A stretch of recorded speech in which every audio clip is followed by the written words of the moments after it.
Mimi nimekuja hapa nataka kuhudumiwa na niuliza habari ya kumaliza. Kumaliza nini? Piga nyote marufuku katika hii nyumba. Watakaje?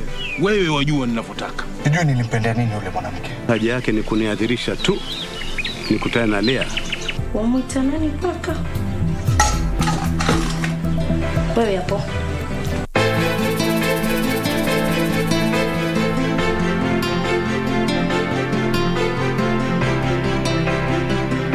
Mundos divididos por una sombra de traición. And thank goodness I'm not as rude as you. And I'm not worthless either, you hear me? I need to cling on to somebody else, so I will not feel so obsessed with her. It's about that night when your mother died. She was going to leave your father for someone else. His name was Leonardo del Rio. You've got to be kidding, Florencia. You can't solve your problems this way. Your father's upset and I can't blame him. If I ever find out that you laid a hand on Julio or his mother, I will smash your face myself and kick you out of here. Do I make myself clear? Must have found out that she was leaving him. And there is a chance it was Demian who killed my daughter. Lying heart. Fue sembrando el veneno y la ambición.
Good afternoon to you. You are watching the live broadcast of the Senate proceedings.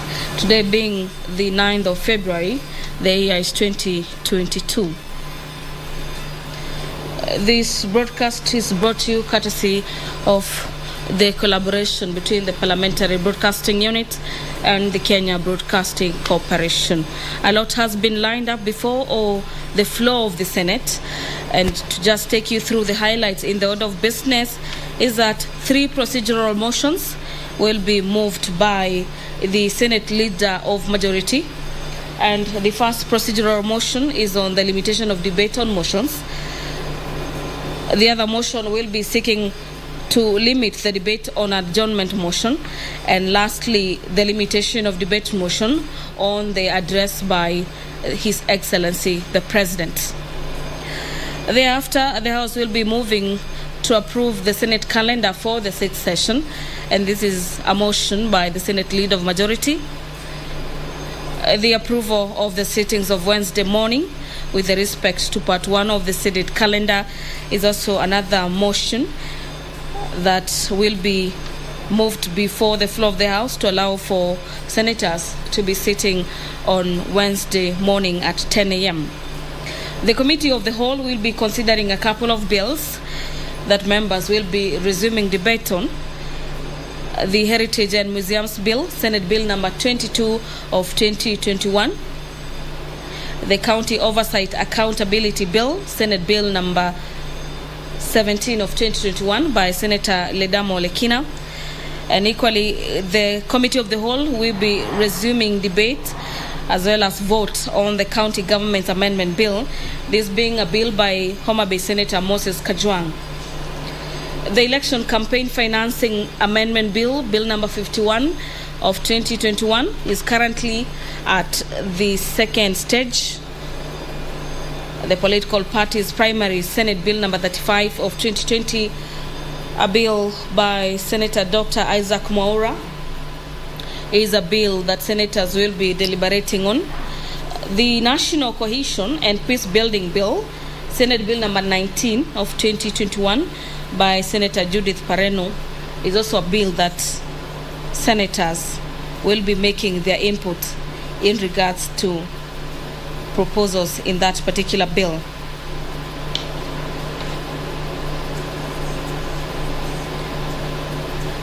The Senate Standing Committee on Health is also set to table a report in regards to how the 47 counties utilized monies allocated to them to fight COVID-19. Pursuant to Standing Orders number 48, subsection 1, Senator for Siaya County, Senator James Orengo, will be seeking a statement from the Standing Committee on National Security, Defense and Foreign Relations. His statement is in regard to the circumstances surrounding the death of Mr. Vitalis Maktanga Okinda, and the Senator for Kericho County, Senator Aaron Cheriot, will be seeking a statement from the Standing Committee on National Security regarding alleged discrimination in the issuance of national identity cards in secondary schools across the country.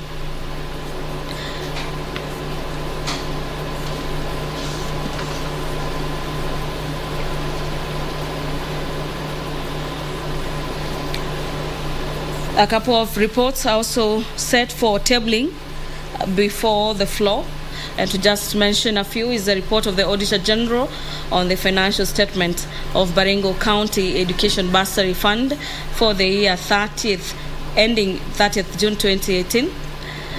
Another report by the Auditor General is on the Kericho County Assembly for the financial year ending June 2018. The business of the House is to take off any minute from now, with the Speaker of the Senate, Ken Lusaka, set to preside over this afternoon business. My name is Gladys Mungai. I'm now handing you over for the live broadcast. Let us pray. Almighty God, we beseech you to behold with your abundant favor and blessings as your servants whom you have been pleased to call to leadership positions in this republic. We seek guidance to treat and consider all matters that shall come under our deliberation in so just and faithful a manner as to advance the peace, prosperity, and welfare of our country and of those whose interests you have committed to our charge. Amen.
Order number 1, administration of oath.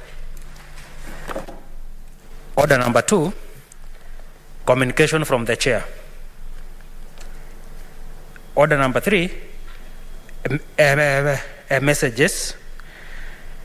Order number 4, petitions.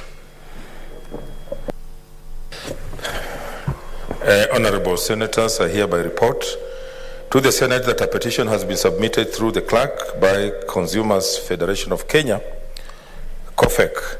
As you are aware, under Article 119(1) of the Constitution, and I quote, every person has a right to petition Parliament to consider any matter within its authority, including enacting, amending, or repealing any legislation. Honorable Senators, the salient issues raised in the petition are: 1, that since 2005, Kenya imports its refined petroleum products through a system dubbed open tender system. The system ensures that petroleum products whose prices are regulated monthly in Kenya remain competitive as per market conditions.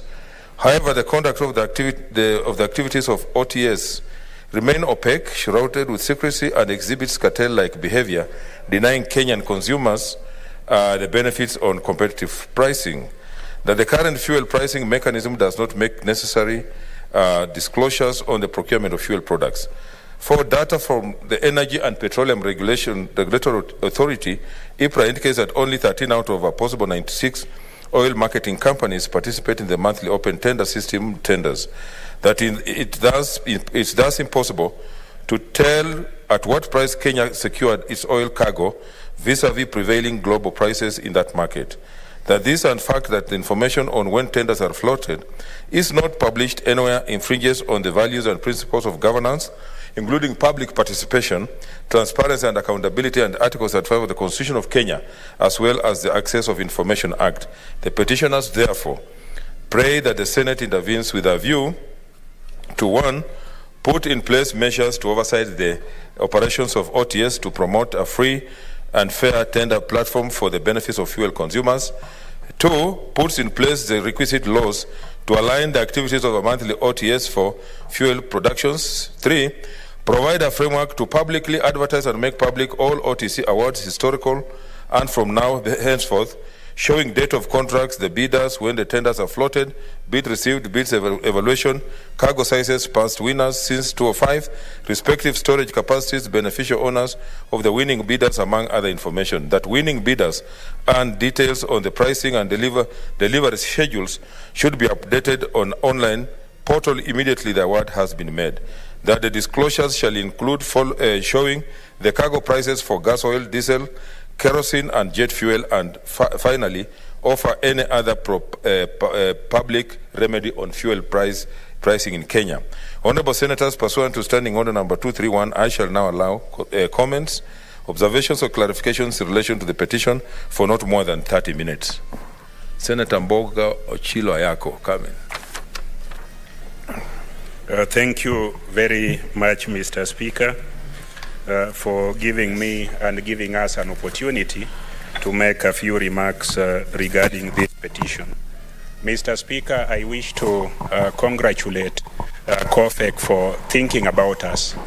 Fuel prices are rocketing. Fuel prices are unstable. Mr. Speaker, our incomes are on a stable decline. They are declining every minute, declining every day, and inflation is rising every day. We need to debunk and demystify the reason for which these prices continue going up.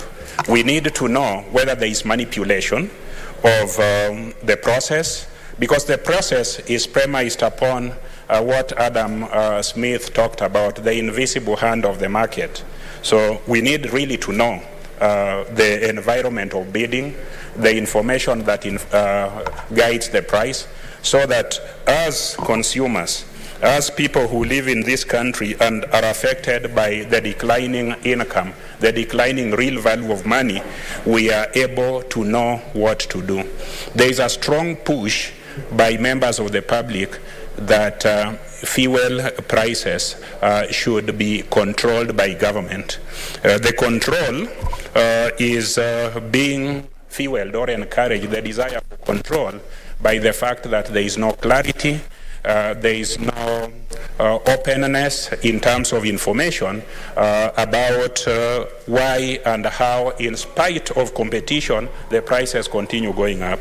So, Mr. Speaker, I want to urge the Committee of Energy, before which this petition will be referred, to be vigilant on our behalf, to be useful to COFEC and to protect all of us, because at this rate, even 1 million shillings will be worthless.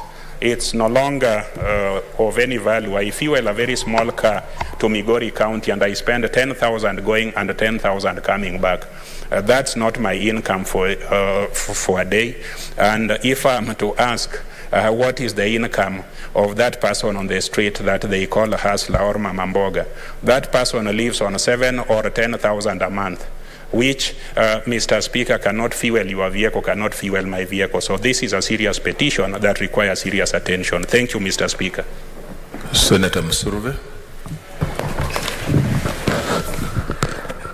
Honorable Speaker, thank you for giving me this opportunity to add my voice to this petition.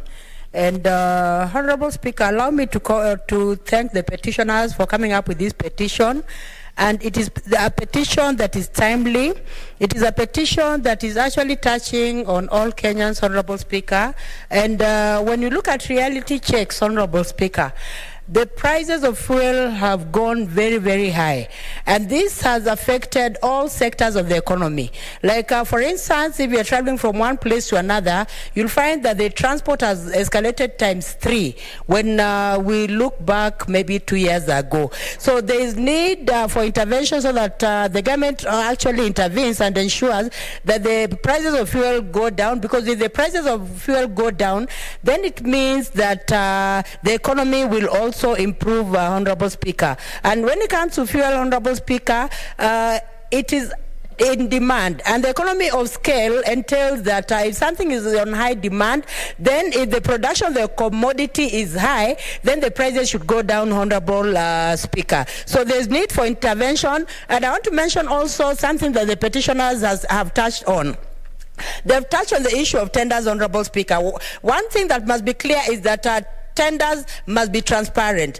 Tenders must be in public domain. There is need for even public participation on how tenders can be awarded, Honorable Speaker. And there is need also for an oversight on the petroleum products, because without the use of oversight, Honorable Speaker, then there's going to be a lot of opaque issues happening in the organization. Honorable Speaker, there is need for advertisements to be done in the public domain. There is need for shortlisting to be done in the manner in which it is provided for by law, Honorable Speaker, and then the bidder that is favorable should be given, Honorable Speaker. And even, Honorable Speaker, as we are talking about this issue, we need to ask ourselves, what is the value addition for these products, Honorable Speaker? When you're talking of value addition, we are looking at our youths in terms of employment. Is it also engaging our youth so that our youths are also employed as a result of these products, Honorable Speaker? Because we have been talking about the local content bill that has been sponsored by Senator Gideon Moi, and it is very clear that any kind of organization that is in an area or in a country should be able to benefit even the locals, Honorable Speaker.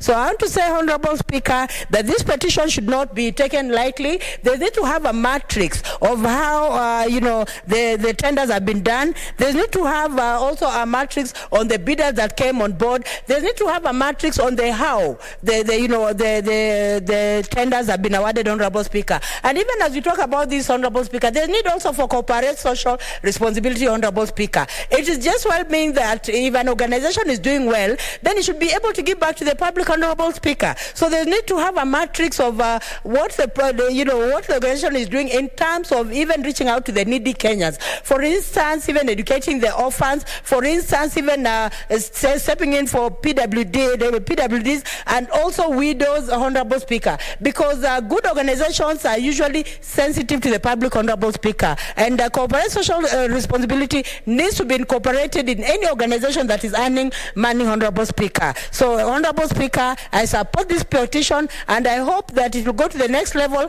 and will be treated in the manner in which it needs to be treated. That is a seriousness matter, Honorable Speaker. Thank you for giving me the opportunity. Senator Langat. Thank you. Thank you, Mr. Speaker, for also giving me this chance to add my voice on this. And I want to say that I support this particular petition very strongly, Mr. Speaker, because of the fact that, the prices of petroleum products in this country is very alarming. And we want to note very well that petroleum in this particular country drives other economic institutions. For example, when it comes to the sector of transport, this particular skyrocketed prices of petroleum in this country has really affected more especially the small-scale industry. For example, the border business people whom have really accredited them so much, because today you would wonder if this particular sector was not there to give these particular people their daily bread, where could these particular people be and doing what at this particular point of time? So in such a sector, it has really employed millions of Kenyans.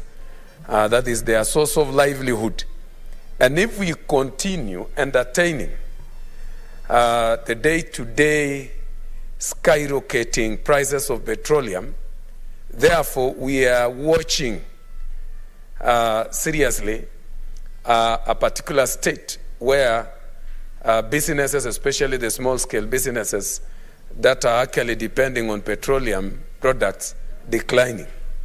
So I want to say, even comparatively, Mr. Speaker, within our region, the other month we were in Tanzania on sports, and we were shocked that the prices of petroleum products in our neighborhood is almost twice less than what we are experiencing in our country. Even just across here in Uganda, petroleum products are very much lower than what we are experiencing in Kenya. So we cannot actually rule out the fact that could be there are cartels in the process of managing and controlling and regulating prices of petroleum in our country. There must be cartels. And if we are not careful, more so in this particular period of time, where the country is highly polarized on political issues, more cartels will come in so that they could use such corrupt achieved money from such sectors for campaigns. So, or actually to sponsor those whom they think that they can win campaigns so that they can come and benefit from their governments. So we are supposed, as this particular house, we are supposed to do something. And I want to thank the petitioners very much, Mr. Speaker, because they really trust this particular house. Rarely do we find in the other house petitions of such magnitude landing there. That shows that the people of this country still trust the Senate to bring solution to most of the problems that are facing them. So I want to congratulate this house through you, Mr. Speaker, because it is the only house so far that receives serious petitions, and I would like to call upon the Committee on Energy to investigate this particular matter seriously and as soon as possible, because time is of essence, so that this particular very disturbing situation of fuel prices in our country is brought to an end. So I would like to support these petitioners and even encourage other Kenyans with different issues to bring their petitions and their statements to this particular house, because I strongly believe this is where their solutions are found. So, Mr. Speaker, I want to support this petition and actually encourage the committee concerned to make sure that the solution to this problem is brought as soon as possible. Thank you. Senator Mary Yane.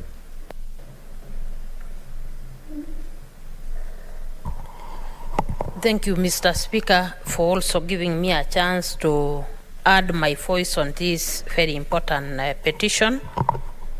And from the onset, I want to congratulate the petitioners for having brought this petition on behalf of many Kenyans. Mr. Speaker, you know definitely that the prices of fuel directly affect all other costs of production, directly affect transport, and also prices of all other items. And therefore it is a concern of all Kenyans that the rising of prices of these petroleum products is going to affect the lives of all Kenyans. Mr. Speaker, when it comes to information. I think the National Assembly in the 11th Parliament passed a bill on access to information. So it's really sad that the stakeholders are still not accessing important information like tenders. They are still not accessing information on such very important tenders concerning such kind of products. I just wish to request that the ministry concerned should make sure that there is clear disclosure of such information on tenders. I also remember that one time National Assembly passed the procurement bill that allowed 30% of tenders to go to the youth and the women. If these information are still not disclosed, then I even wonder whether such gender procurement is being taken care of. I still wonder whether there are even women who access such big tenders or youth that access to such kind of information on those tenders. So I think, Mr. Speaker, this is a very important petition that needs the Committee on Energy to quickly summon the ministry concerned and the department concerned so that we can see how we can save the situation. I thank you. Senator Ali Abdullahi. Thank you, Mr. Speaker. I will be brief on this issue. The issue, as has been said by my colleagues, is a very serious issue. Kenyans are taxed too much, and when it comes to fuel, I think the amount is more than 60% or more than 50% goes to the government, and the consumers are really suffering. And as has been stated, it has an effect on literally everything. Whatever you eat, whatever you buy, whatever you use for transport. So Kenyans really suffer all along. So this open tender system of trying to allow, some contractors and some few individuals to try and pool resources together and cheat the larger public, I think it's causing a lot of problem in this country, Mr. Speaker. And that's why before it was a closed one for only some major multinationals. Now local entrepreneurs who are also cartels have joined in. And there's no difference. When you open the market, you are supposed to have helped everybody. And many Kenyans, the locals, should have benefited from the opening up of the system.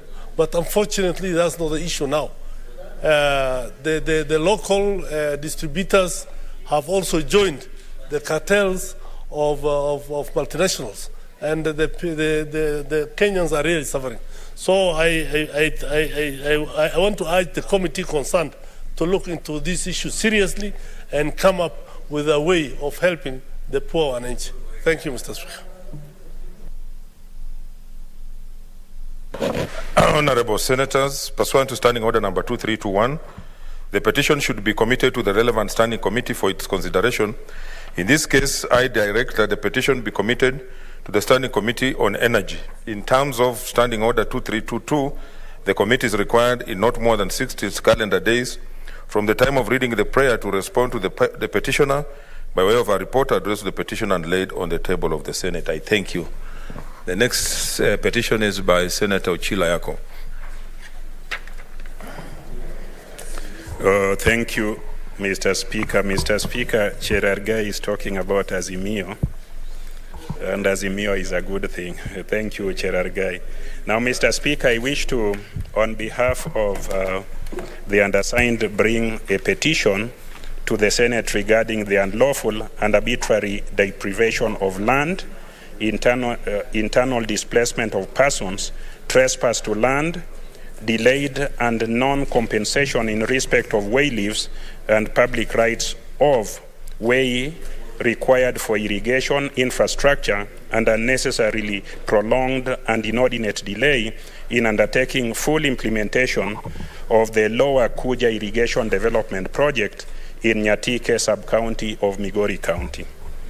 Now, Mr. Speaker, we, the undersigned, who are project-affected persons adversely affected by the Lower Kuja Irrigation Development Project, being citizens of Kenya and residents of Nyatike constituency in Migori County, do hereby draw the attention of the Senate to the following issues concerning the Lower Kuja Irrigation Development Project. One, that the government of Kenya through National Irrigation Board, then now National Irrigation Authority, way back in 2010-2011 prepared a feasibility study and detailed design and decided to implement a public irrigation project known as Lower Kuja Irrigation Project. The project was to be implemented in Nyatike sub-county, then Migori district, now Migori County. Two, that the project was to cover the areas of Okenge, Sagama, Obuare, Magungu, Oguta, Kakelo, Kakoth, Kabuto, Kimai, and Kanyarwanda.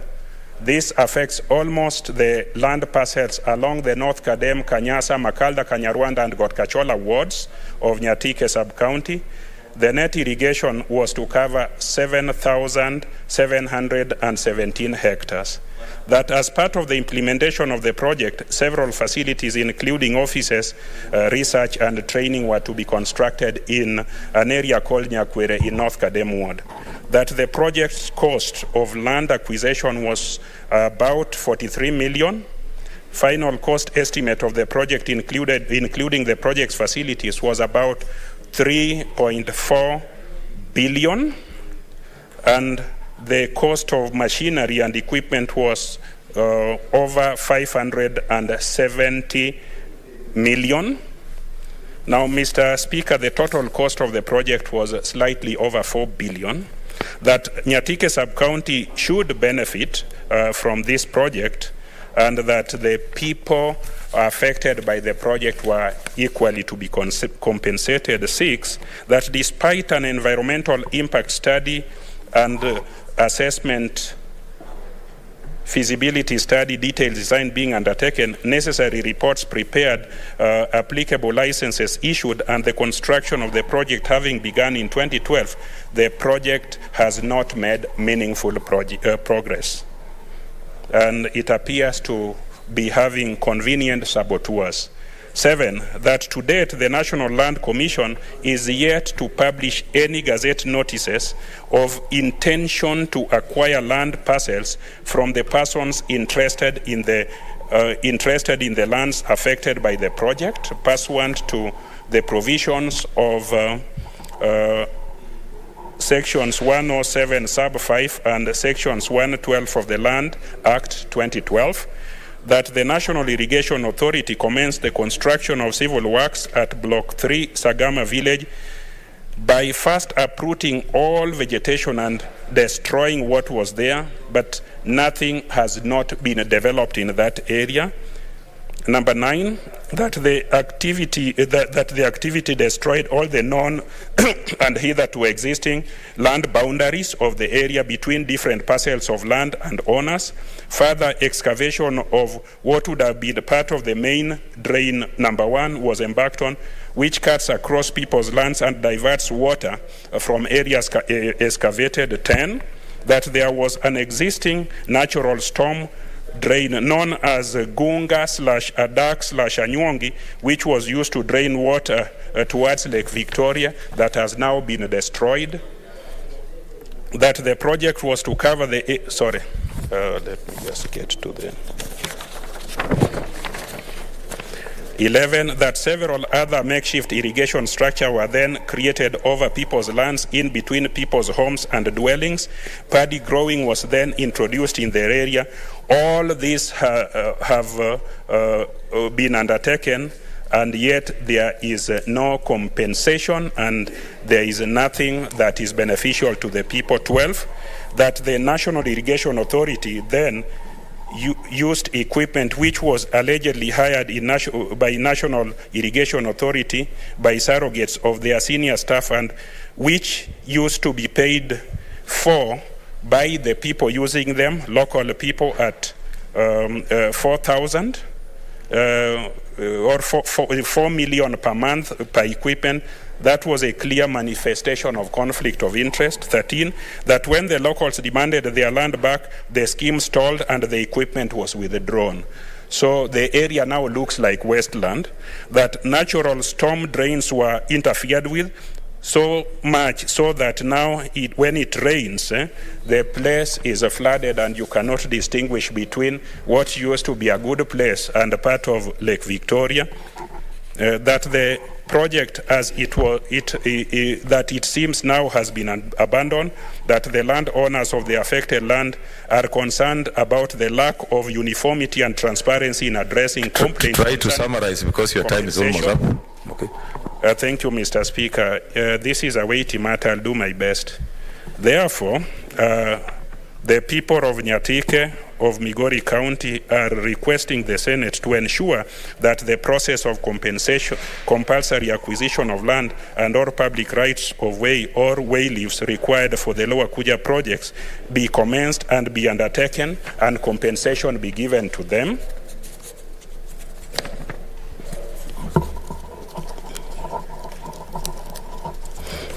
And that the people of Nyatike are asking the Committee of Senate before which it will be placed and the Senate to consider this matter and make this project beneficial to all of them. Thank you, Mr. Speaker.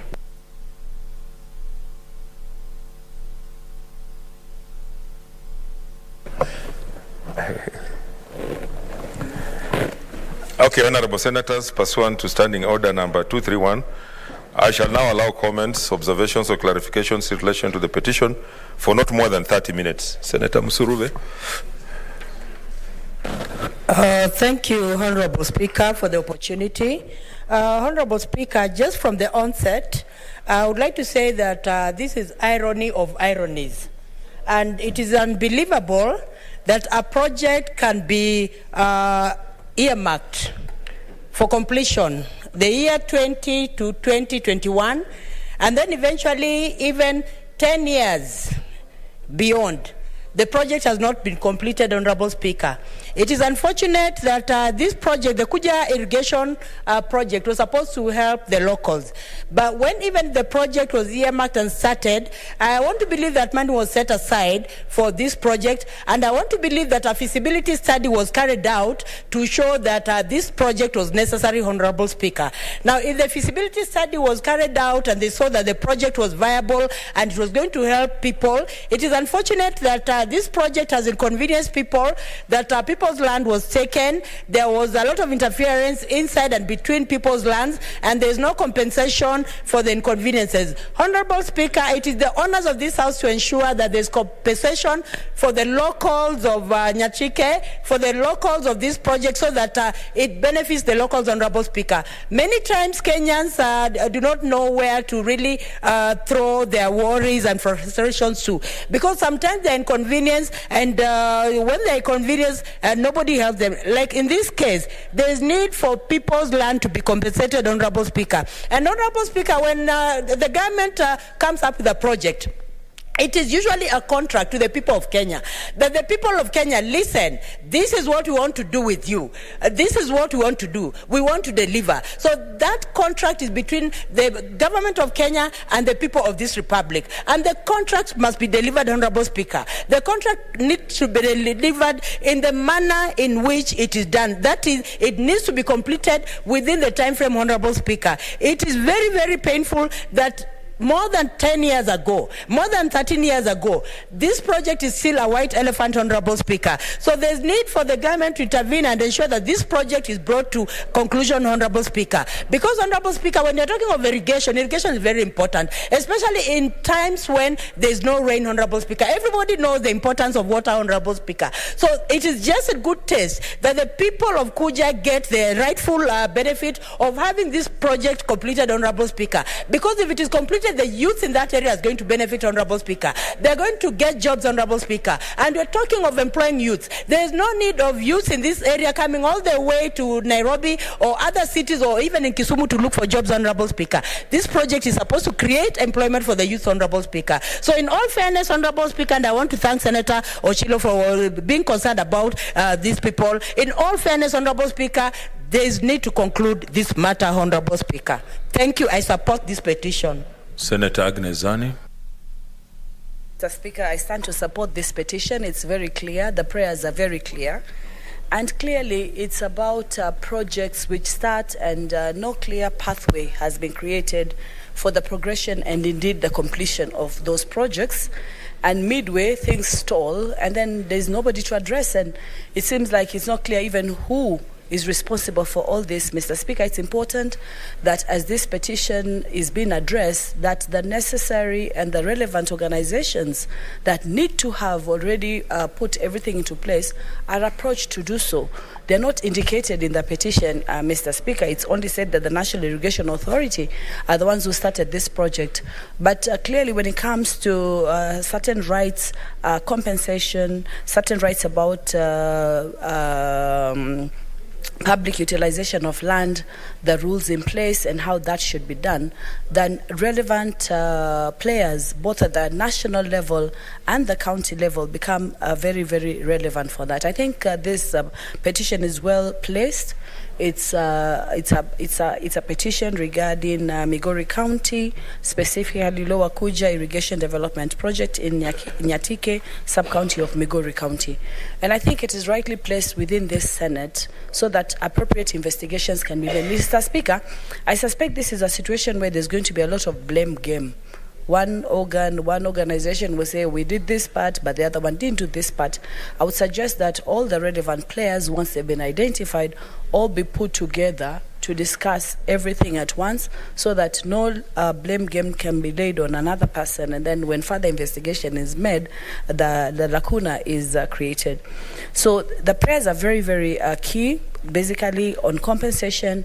And they've said it very, very clearly that there's been disruption of vegetation during this project, deprivation of land, which means also increased impoverization and not being able to grow their food, not being able to work on their land, makeshift structures on the land which have been put, which were meant to be used by the workers, and no clear structuring about that in terms of for how long they're there and how are they going to be used.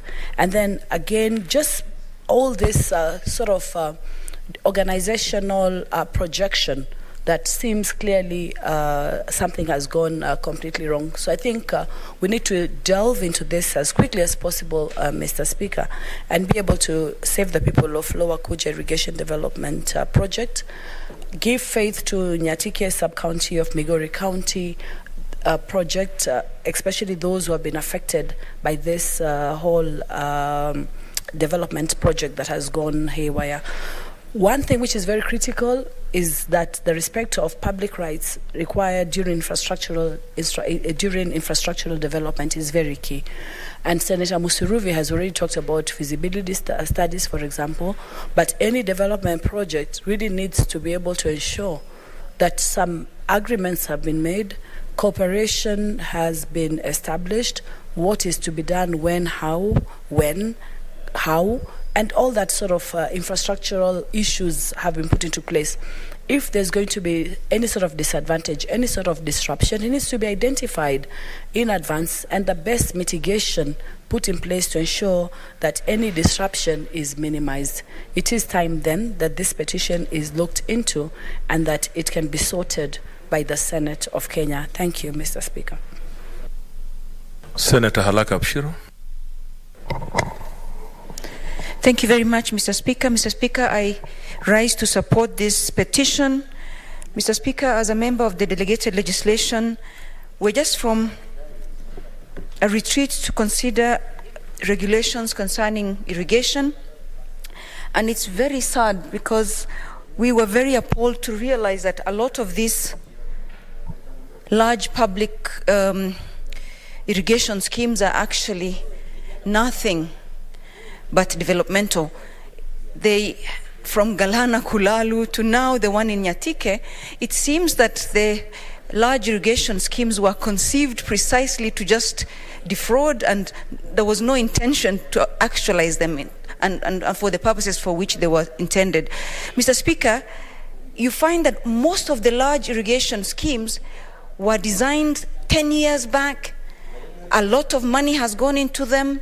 Lots of borrowing has gone into them, but nothing has been realized. The communities have been rendered basically on their knees because their land has been earmarked for the irrigation schemes, but they haven't been compensated, and there's even no hope in sight. So we're wondering what these irrigation schemes were for, and if they were not supposed, if they were meant for other things, then land should be released back to the community so that the land can be used, because the opportunity cost is massive, and communities have really been rendered very poor, especially given that they could have been using that land for other factors of production, Mr. Speaker. Mr. Speaker, I'd like to urge both the Delegated Legislation Committee that's considering these regulations to make sure that they crack the whip so that the National Irrigation Authority does the right thing. Mr. Speaker, it's not fair that we were told the Galana Kulalu, for instance, is for food security for this country. 7 billion down the line, nothing has been done. Now we are seeing that other big public irrigation schemes that were conceived such a long time ago having the same things. So what I'm wondering is, what is going on? And we must, as this House, as the relevant committee of lands, perhaps, or whichever committee you're going to assign, to really get to the bottom of this, because this is something that is really hurting our people. I support, Mr. Speaker. Senator Wambua Enoch. Thank you, Mr. Speaker. Mr. Speaker, I rise to also support this petition brought by the Senator of Migori. As a Speaker, I will say very few things because previous speakers have ventilated on this issue. And the prayers in this petition, Mr. Speaker, are straightforward. These are people that feel that they have been deprived of their land and they are being classified as trespassers on their own land. Mr. Speaker, the law, actually the Supreme Law, is very clear on matters compensation for private property acquired for purposes of establishment of a public utility. Speaker, Article 40 of the Constitution states very clearly that if private land or private property is going to be acquired by the government to undertake a public project, then the owners of the private land must be compensated fully and promptly. Here's a case, Mr. Speaker, of a clear violation of a constitutional provision. And Mr. Speaker, the more we allow government and government agencies to continue violating provisions of the Constitution, the more then we begin to drift towards being a lawless society.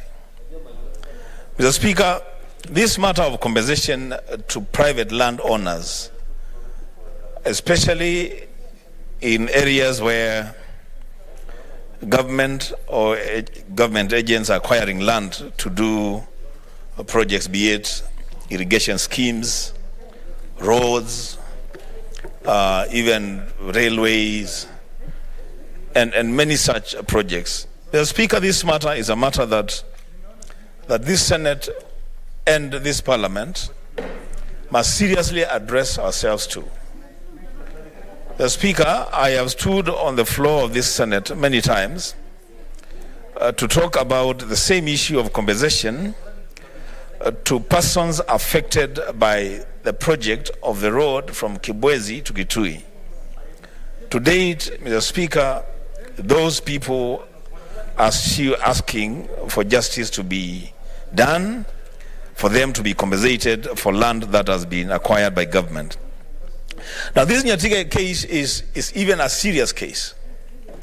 Serious because that people have actually now been relocated, and as the senator says, forcefully.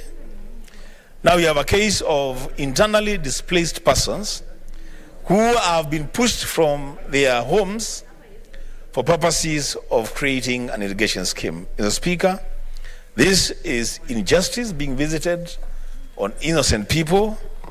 I will ask Mr. Speaker that the committee to which this petition will be committed then moves with speed to engage with all the stakeholders on this matter and ensure that justice is not just done, but justice is seen to be done. I thank you, Mr. Speaker. Senator Mogeni. Thank you, Mr. Speaker.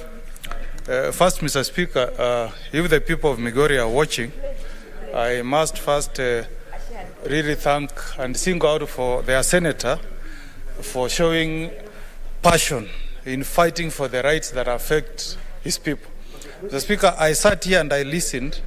Senator Uchilo read this petition for close to 12 minutes, one of the longest petitions we have ever heard from a senator.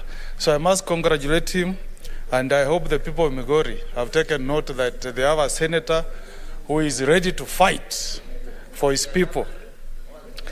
Secondly, Mr. Speaker, you know, there are matters that come to this house, which we just note, but there are other matters that come to this house and they raise serious issues. Mr. Speaker, if a government can be accused of unlawfully and arbitrarily depriving citizens of their land without compensation, then are we really in a state of rule of law, Mr. Speaker? And, Mr. Speaker, I've visited the county of Migori. Nyatike is, when you map out Migori, Nyatike has the highest poverty levels in this country.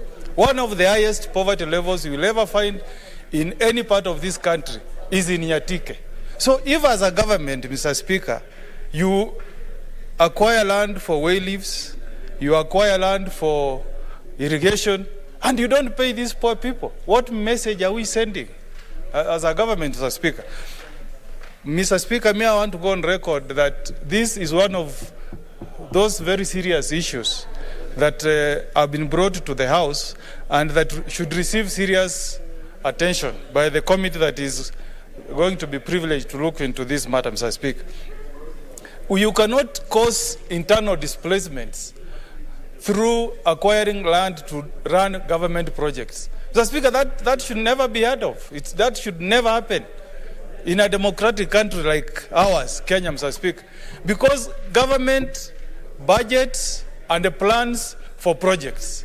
So the question I want to ask this afternoon, Mr. Speaker, where did the money that was planned to compensate the people of Nyatike go to?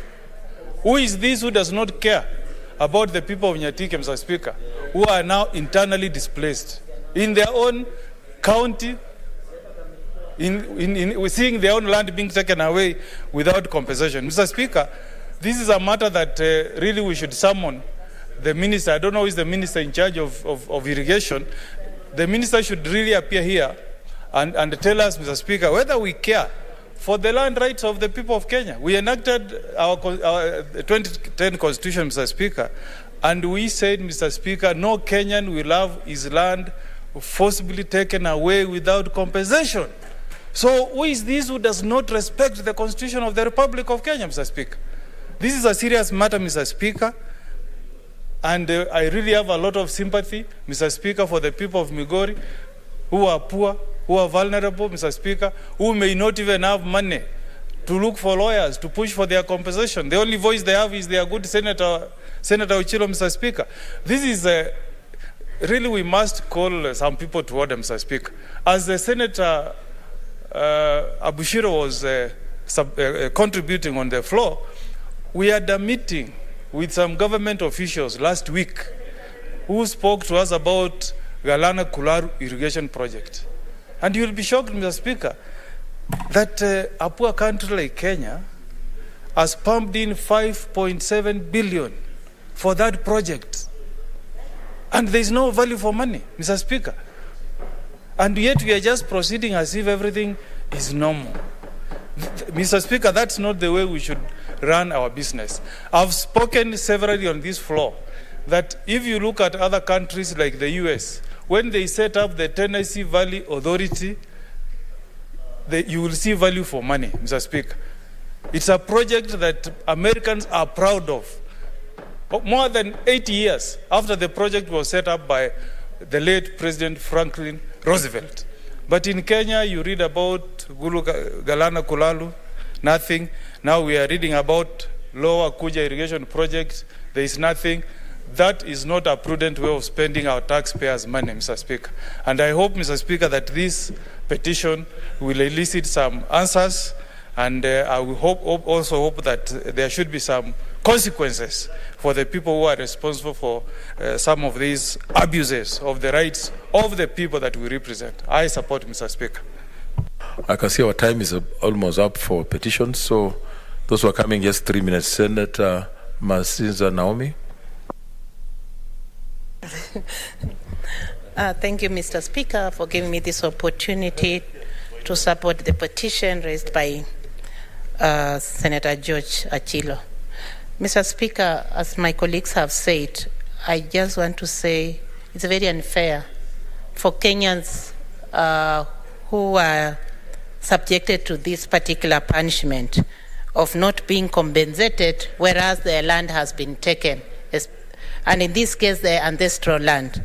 Mr. Speaker, there are so many injustices in this Kenya or in this country that have been done to Kenyans, especially when it comes to land issue and land matter. And nobody takes responsible of that. We bring here a petition the way we have brought it here. And I want to congratulate Senator Achila again, that you are representing your people. But when we talk about this, when will the government take responsible of this? If the government then has decided to take over the land, and displaced people. First of all, there is already inconvenience of these people being displaced. Secondly, there is no compensation to these people since, and there is a delay in everything. They even do not have information until the senator takes over the petition to this house. That means there's nobody who is taking care of them. That means there's nobody who is even imagining that there are people who need to be served as Kenyans. And it's very important that Kenyans come to know that these big projects of Kenya, whereby land is involved, it is a matter of fraud. And Kenyans need to be aware that anything that they come in negotiation with the government, let them be paid first of all. Stand to be paid first of all before even you are relocated to another part of the country. Because that is your land, and by right you are supposed to be there. So I want to support Senator Achilo with the people of Nyatike sub-county, Migori County, that they have the right, and if the government is not taking up the project, let them be returned to their ancestral land, because there is no compensation, there is no money that has been given to them, and they are losing the value of what their forefathers gave them. Thank you, Mr. Speaker, and Nyatike people Nyatike sub-county people have a right to be compensated. Thank you. Senator Mohammed Maalim, or you didn't? Okay. Senator Mazayo Stewart.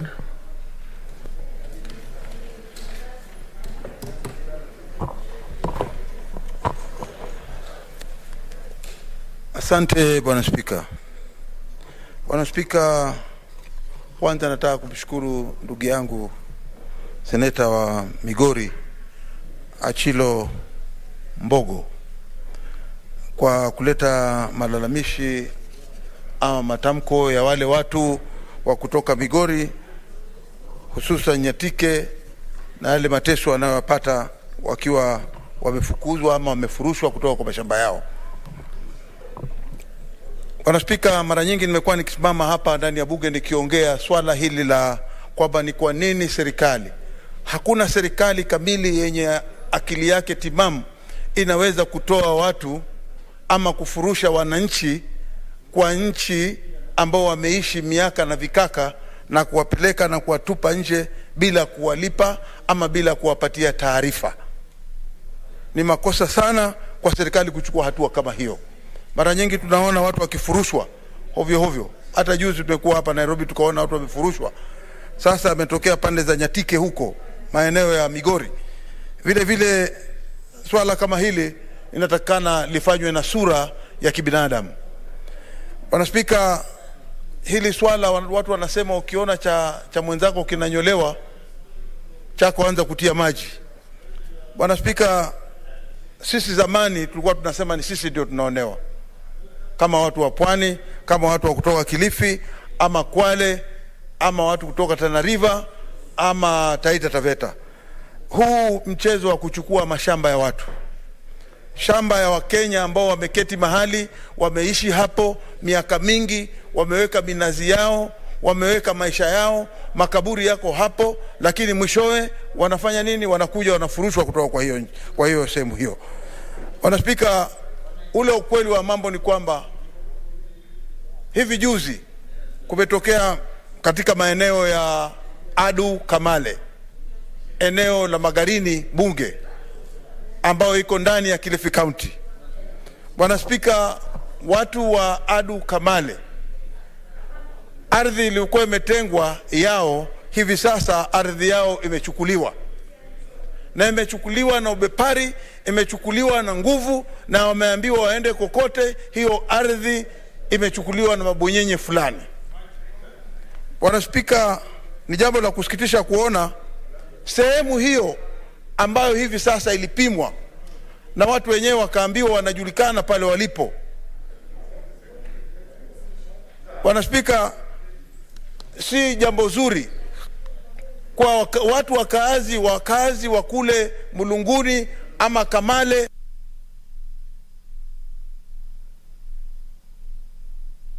Naona muda wako. Wacha nikuongeze dakika mbili. Okay. Nasema ya kwamba watu kama wale ambao wanaishi maeneo yale ya Mulunguni wapewe, watu wanaishi maeneo ya Adu Kamale wapewe, watu wanaishi maeneo ya kule Magarini, hususan mahali kama Sabaki kuna haya mashamba ya ADC. Haya mashamba yamekuwa ya watu binafsi sasa. Sisi tunasema mashamba kama ni ya ADC sasa yarudi kwa wananchi wenyewe, wale wakazi wanaishi katika yale maeneo. Hususan tukisema hivyo ni kwamba serikali iwache mchezo wa kufurusha watu kutoka kwa mashamba yao, ama kuweza kuleta watu ambao wanastakabadhi bandia waende kwenye mashamba wachukue na hatimaye waseme kwamba hayo mashamba ni yao, hali tunajua ya kwamba mashamba ni ya serikali na si yao.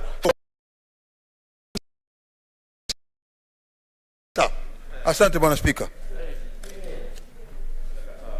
Finally, Senator Langat. Thank you, Mr. Speaker, for also giving me this chance.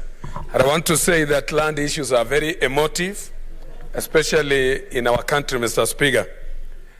In fact, I want to support strongly this particular petition from Senator Dr. Ochilo Ayako. And I want to say that it is not only affecting people of Migori County, but the same issue is all over this country, whereby the government is taking land, evicting people from their ancestral lands for the benefit of the government, and finally not compensating these particular people. It also affects where I come from, Mr. Speaker, especially the White Highlands, where our ancestral land fell into the hands of the white people up to this particular time. In fact, we used to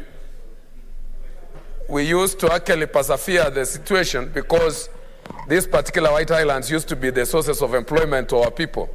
But currently, the same people have actually chased away the people who had been employed in those areas and brought machines, hence making these particular places completely out of our benefit in any way.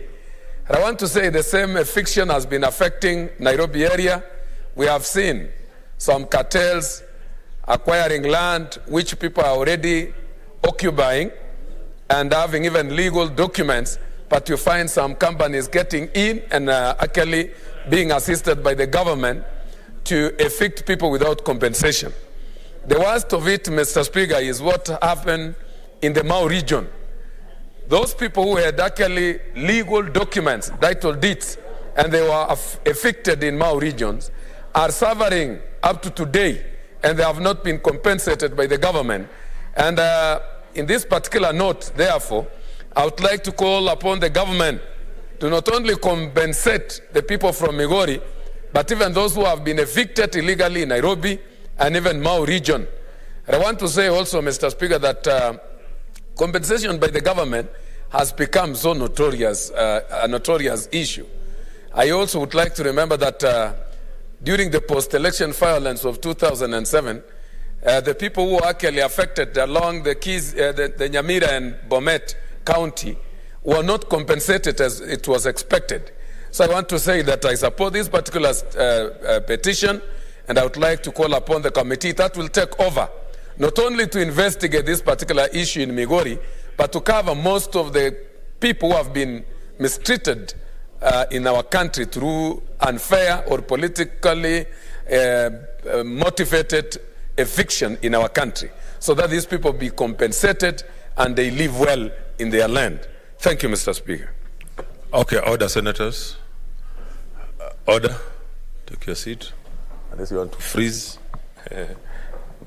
Honorable senators, pursuant to standing order number 2321, the petition is committed to the Standing Committee on Agriculture, Livestock and Fisheries, which is the relevant standing committee for its consideration. In terms of standing order 2322, the committee is required in not more than 60 calendar days from the time of reading the prayer to respond to the petitioners by way of report addressed to the petitioner and laid on the table of the Senate. I thank you.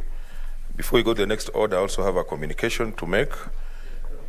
Honorable senators, as you will recall from my communication yesterday, I indicated that the sixth session will be a short one owing to the fact that this is an election year.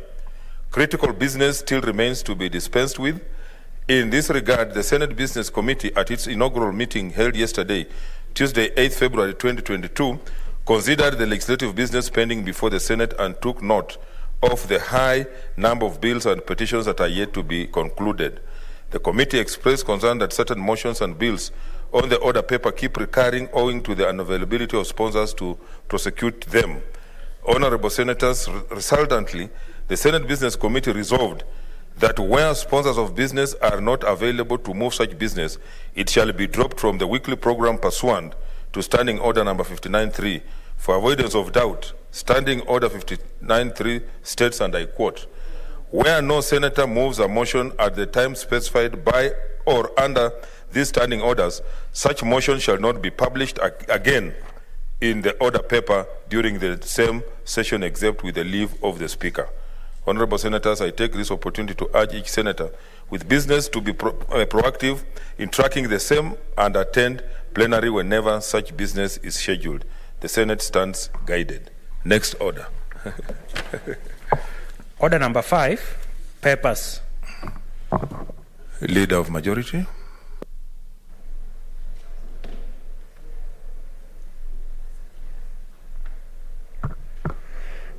Thank you, Mr. Speaker. Sir, I beg to lay the following papers on the table of the Senate today, 9th February 2022. Number 1, Senate calendar for the 6th session, February to June 2022. 2, report of the National Treasury and Planning on the status of the Kenya economy, December 2021. 3, report by the National Treasury on all new loans contracted by government from 1st September 2021 to 31st December 2021. 4, annual report and financial statement for the Office of the Controller of Budget for the financial year 2019-2020. 5, report of the Controller of Budget on the National Government Budget Implementation Review for the financial year 2020/2021. Report of Controller of Budget on the National Government Budget Implementation Review for the first quarter for the financial year 2021/2022. 7, report of the Controller of Budget on the County Government's Budget Implementation Review for the first quarter for the financial year 2021/2022. 8, the annual report of the National Police Service Commission for financial year 2020/2021. 9, the 9th report on status of public service compliance with the value and principles in Articles 10 and 232 of the Constitution. 10, the annual report on the state of judiciary and the administration of justice for the financial year 2020/2021. 11, the Commission on Revenue Allocation recommendation on the county government's recurrent expenditure budget ceilings for the financial year 2020/2023. 12, the annual report of the Commission on Revenue Allocation for the financial year 2019/2020. 13, the Controller of Budget Regulation Legal Notice number 254 of 2021. The designation of basin areas Legal Notice number 235 of 2021. Report of Auditor General on the financial statement of Kilifi County Assembly Car Loan and Mortgage Scheme Fund for the year ended 30th June 2014. Report of Auditor General on the financial statement of Kilifi County Assembly Car Loan and Mortgage Scheme Fund for the year ended 30th June 2015. Report of Auditor General on the financial statement of Kilifi County Assembly Car Loan and Mortgage Scheme Fund for the year ended 30th June 2016. Report of Auditor General on the financial statement of Baringo County Bursary Fund for the year ended 30th June 2016. Report of the Auditor General on the financial statement of Baringo County Small and Medium Enterprise for the year ended 30th June 2016. Report of Auditor General on the financial statement of Baringo County Executive Members Mortgage Scheme Fund for the year ended 30th June 2016. Report of the Auditor General on the financial statement of Kilifi County Assembly Car Loan and Mortgage Scheme Fund for the year 30th June 2017. Report of Auditor General on the financial statement of Baringo County Executive Bursary Fund for the year ended 30th June 2017. Report of Auditor General on the financial statement of Nyeri County Assembly Car Loan and Mortgage Fund for the year ended 30th June 2018. Report of Auditor General on the financial statement of Kilifi County Assembly Car Loan Mortgage and Scheme Fund for the year ended 30th June 2018. Report of Auditor General on financial statement of Baringo County Education Bursary Fund for the year ended 30th June 2018. Report of Auditor General on the financial statement of Kericho County Assembly Members Car Loan and Mortgage Scheme Fund for the year ended 30th June 2018. Report of Auditor General on the financial statement of County Assembly of Nakuru Car Loan and Mortgage Fund for the year ended 30th June 2018. Report of Auditor General on the financial statement of Baringo County Small and Medium Enterprise Fund for the year ended 30th June. Finally, report of Auditor General on the financial statement of Baringo County Executive Members Mortgage Scheme Fund for the year ended 30th June 2018. I thank you. Chairperson Health.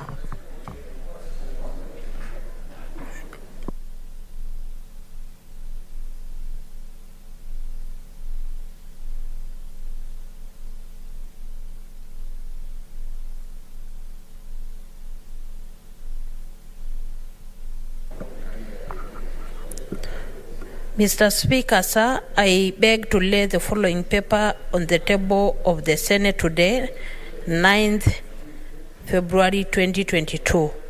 The report of the Standing Committee on Health on the Special Audit Report on utilization of COVID-19 funds by 28 county government.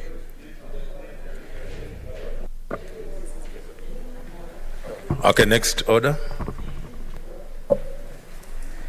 Order number 6, notices of motion. Leader of majority.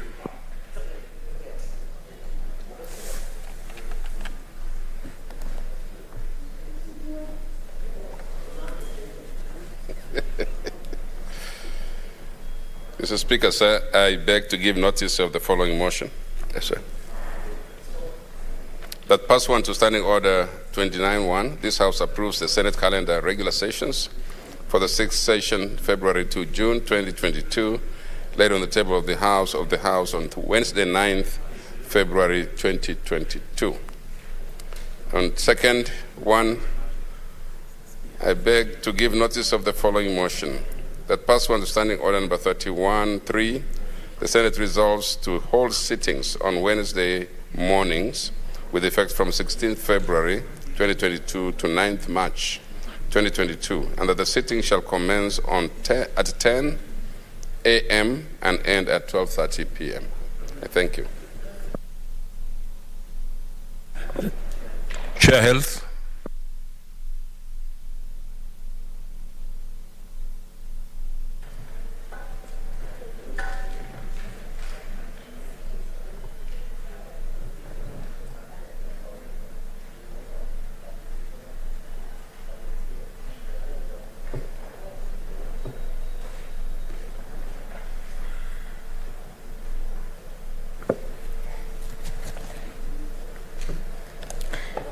Mr. Speaker, I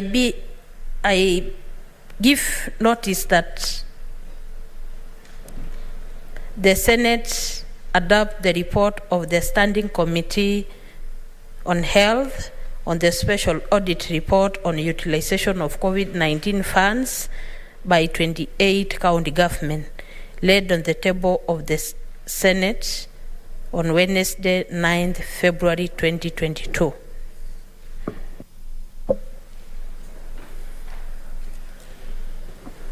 Order number 7, statements.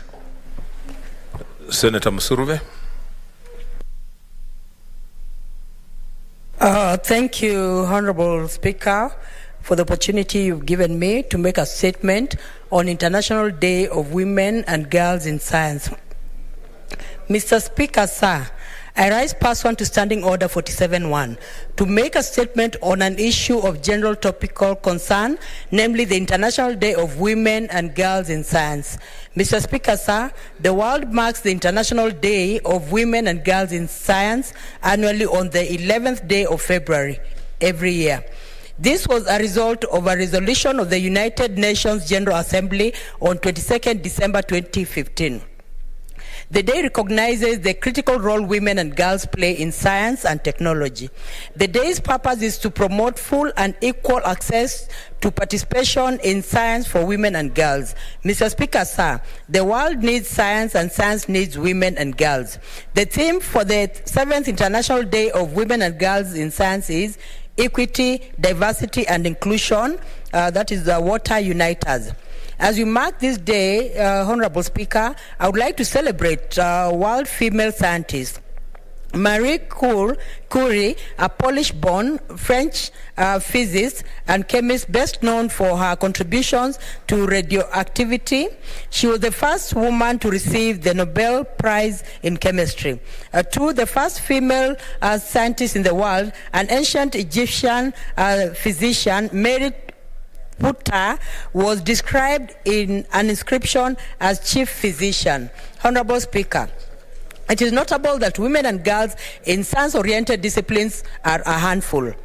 Possible reasons attributed to these few female engineers include engineering culture, that is, there is the prevalence of values associated with the male gender role in workplace culture, and gender stereotypes, that is, low rates of female engineering culture, are factors that contribute to the current situation where men are dominant in the engineering fields.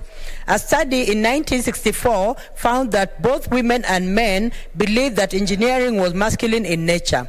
In the past few decades, women's representation in the workforce in STEM fields, specifically engineering, was significantly improved. In 1960, women made up around 1% of all the engineers, and by the year 2000, women made up 11% of all engineers. Honorable Speaker, in Kenya, we must endeavor to scale up the number of girls and women in the STEM disciplines from an early age. As we celebrate Women and Girls in Science International Day, I call upon the national government in conjunction with the county governments to strengthen the Young Scientists of Kenya, that is the YSK initiative, that accords young people from across Kenya an opportunity to demonstrate innovation and showcase their scientific talents through a national science and technology competition. Honorable Speaker, I urge the Ministry of Education and Government of Ireland, in conjunction with the Ministry of Labour and other agencies, to motivate girls who take the STEM path in academia by funding their courses and ensuring that they are given jobs in science-related departments. The patron of our YSK, who is the President of the Republic of Kenya, can go a notch higher in seeing to it that girls and women who have attained certificates in science courses are given job placements in their skills STEM-related areas. Honorable Speaker, it is unfortunate that there are lots of women who are in science-oriented courses who have certificates but have no jobs. I commend several colleges and universities nationwide that are attempting to decrease the gender gap between men and women in the engineering fields by recruiting women into their programs. Women's exposure to STEM courses during high school, planting ideas of positivism in women regarding engineering and creating a more female-friendly environment inside and outside the classroom are plausible strategies that can be used to achieve desirable results. In conclusion, Honorable Speaker, I call upon universities to encourage women to enroll in their graduate programs that offer STEM-related courses. Institutions need to emphasize the importance of STEM education in the undergraduate level, offer financial aid, and develop more efficient methods for recruiting women to their programs. Happy International Girls and Women's Science Day, everyone. I thank you, Honorable Speaker. Senator Farhia.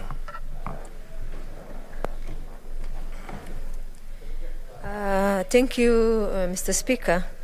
I also wish to thank Senator Musuruve for bringing that statement. Mr. Speaker,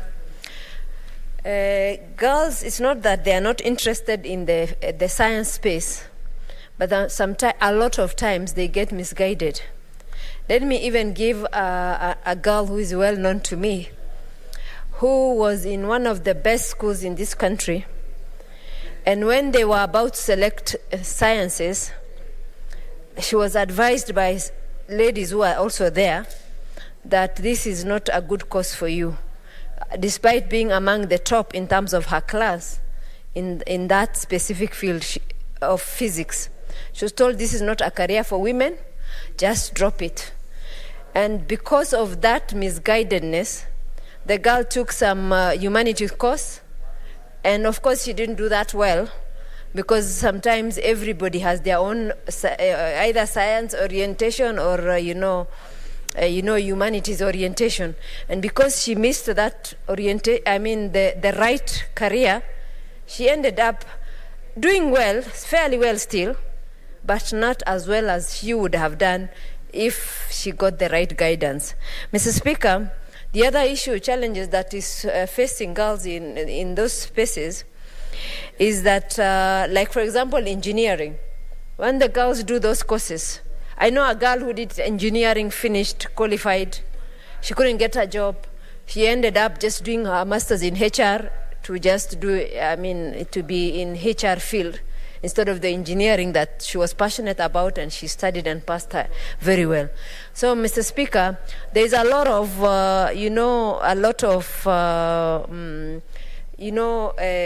misconception about capacity and ability of girls or women for that matter.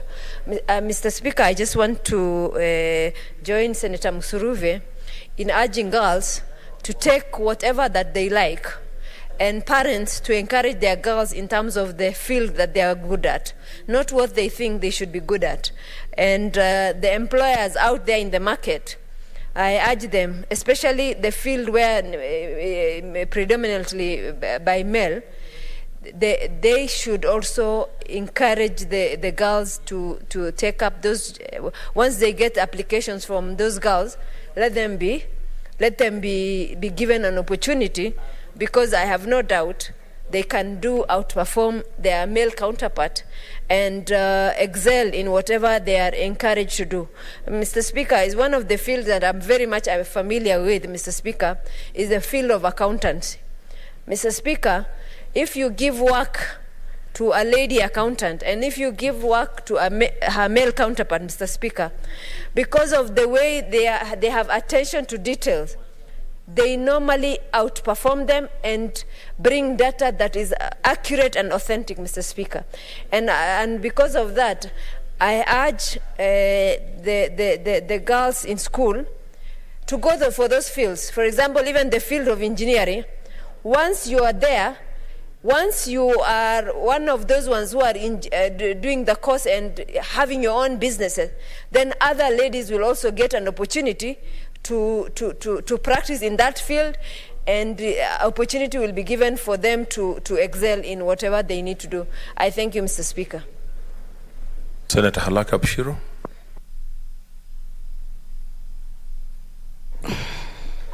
Thank you, Mr. Speaker. Mr. Speaker, I rise to support this statement and to congratulate Senator Musuruve for bringing it to our attention, and that women and girls in STEM is such an important issue right now as we speak, and that the barriers to women and girls to pursue courses in science and technology is something that this country needs to keep an eye on and to keep a spotlight on.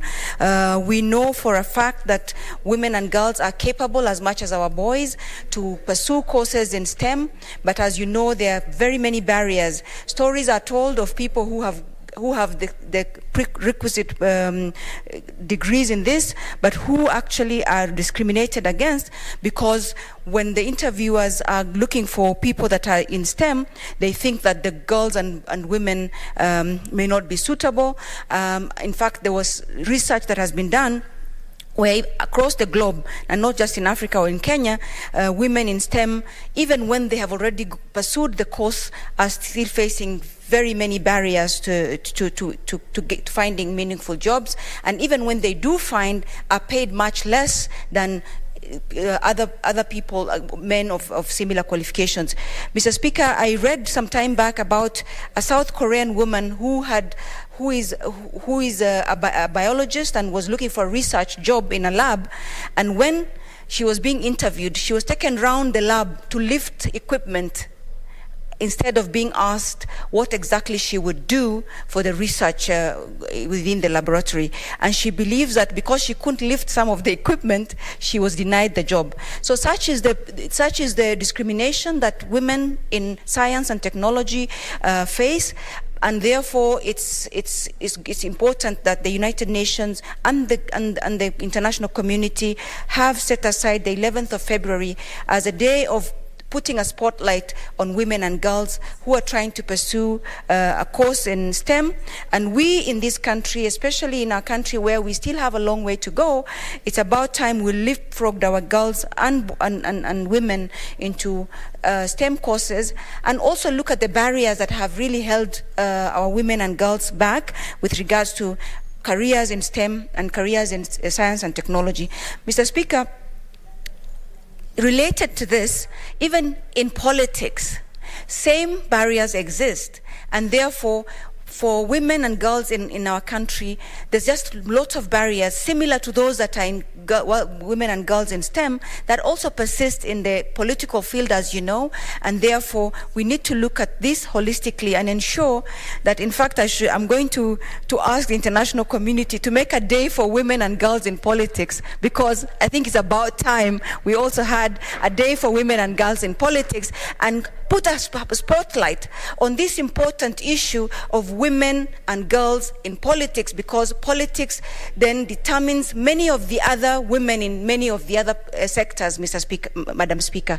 I support and look forward to a day when we will push through women and girls in politics and make the political discrimination and the violence against women in politics a thing of the past, because we will have raised our voices against it. I thank you, Madam Speaker.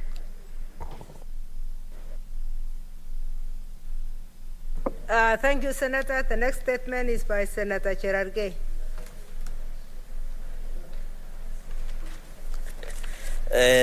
Thank you, Madam Speaker, for this opportunity. The request for statement on the failure by Higher Education's Loan Board, HELB, to disperse funds to students across the country, institutions of higher learning, colleges, and many others. Madam Speaker, I raise pursuant to Standing Order 48-1 to stick a statement from the Standing Committee on Education on the failure by Higher Education's Loan Board to disperse funds to students, institutions of higher learning, and colleges. In the statement, the committee should, 1, appraise the Senate on the financial status of the Higher Education's Loan Board, stating whether the organization is able to meet its financial obligations to students in institutions of higher learning. Number 2, provide a comprehensive report indicating the number of students who have received funding from Higher Education's Loan Board in the last 2 years or 2 financial years, those waiting disbursement, and the deficits the organization is experiencing, giving reasons for this discrepancy. Number 3, Madam Speaker, state the targeted interventions that the Higher Education's Loan Board and its board is applying in alleviating the status of students awaiting loan disbursement, considering that the majority of these students hail from poor families, hustlers, and require financial support for tuition and upkeep. Number 4, state whether there are any arrangements between Higher Education's Loan Board and the institutions of higher learning to allow students to be admitted as they wait disbursement of funds, considering that universities demand full payment before admission. And finally, Madam Speaker, state the measures, if any, that the Higher Education's Loan Board has put in place to mitigate the cash crunch situations brought by the defaulters of Higher Education's Loan Board. Madam Speaker, considering that most of our students, as we talk, those who are supposed to join are yet to join because the Higher Education's Loan Board is yet to disperse the funds. So I hope this matter will be treated urgently with the committee, even if you give a shorter time and usual the time. I thank you, Madam Speaker. Thank you, Senator. Senator Halake Abshiro Soka. Thank you, Madam Speaker. Madam Speaker, the issue of education is very dear to me, and especially coming from my county of Isiolo, which has a lot of disparities when it comes to education level. Just a few weeks ago, I learned that, a few months ago, that a lot of the issues facing education are not being taken very seriously or prioritized. I know even things like school feeding program was having a problem, and we thank now the government for having rectified that after a lot of shout by ourselves. But the issue of Higher Education Loans Board is one that really that has been helping a lot of students, and we are aware, even in our counties in northern Kenya, where the number of students even accessing higher education is so low, none of them has received any disbursements, and that is affecting a situation that's already very bad.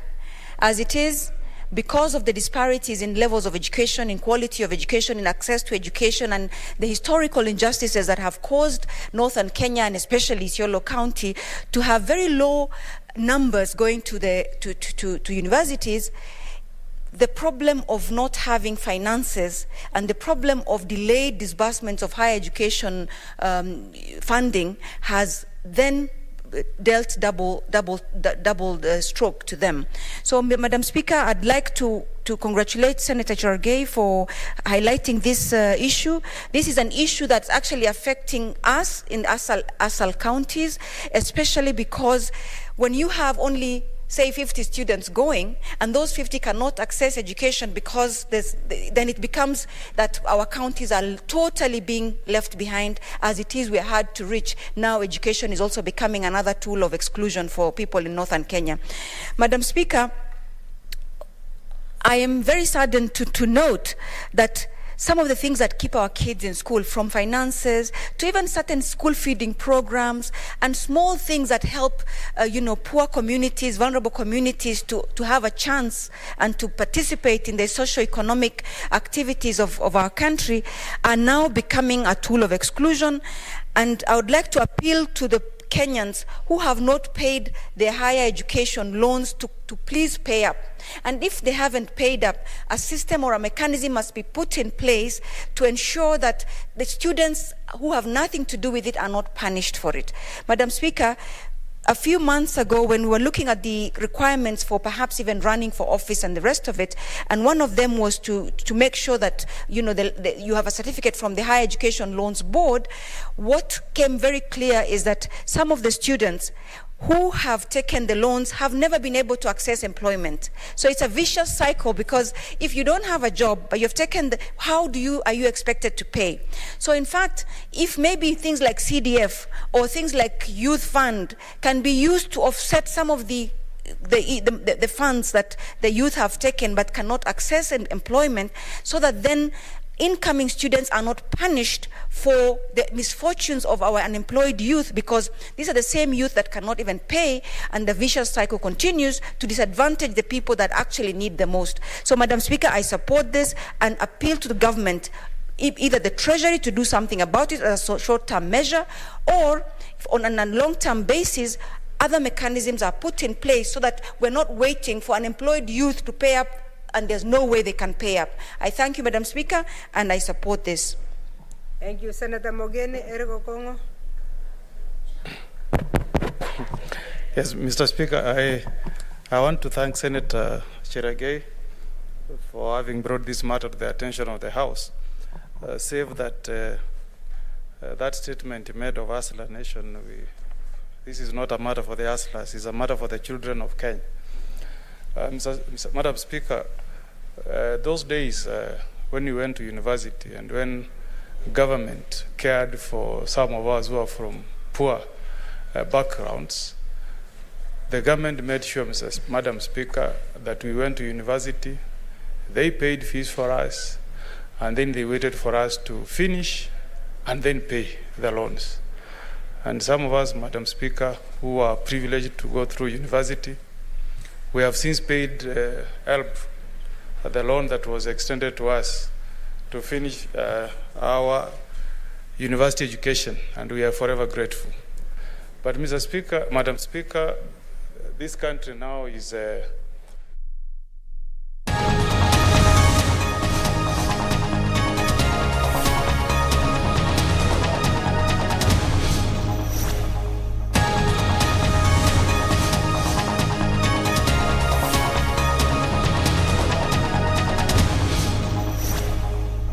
output-based aid project, Nairobi Water and Sewerage Company Limited, Kenya Transport Sector Support Project, State Department of Infrastructure, the Global Fund HIV/AIDS Program, Ministry of Health, and Judicial Performance Improvement Project. The second batch is the reports of the Auditor General and financial statements in respect to the following institutions for the year ended 30th of June 2019, and the certificates therein: Okame Technical and Vocational College, Kisiwa Technical Training Institute, Sikri Technical and Vocational College for the Blind and Deaf, Sangalo Institute of Science and Technology, Northeastern National Polytechnic, Musakasa Technical Training Institute, Kenya Forest Service, Ugenya Technical and Vocational College, Ramogi Institute of Advanced Technology, Mawego Technical Training Institute, Export Promotion Council, the Brand Kenya Board, Kenya Plant Inspectorate Service, and lastly, the Veterinary Medicines Directorate. Thank you, Honorable Speaker. Next, by a member of the Particular Committee on Finance and Planning, the Honorable Boni Mwalika, member from Boni.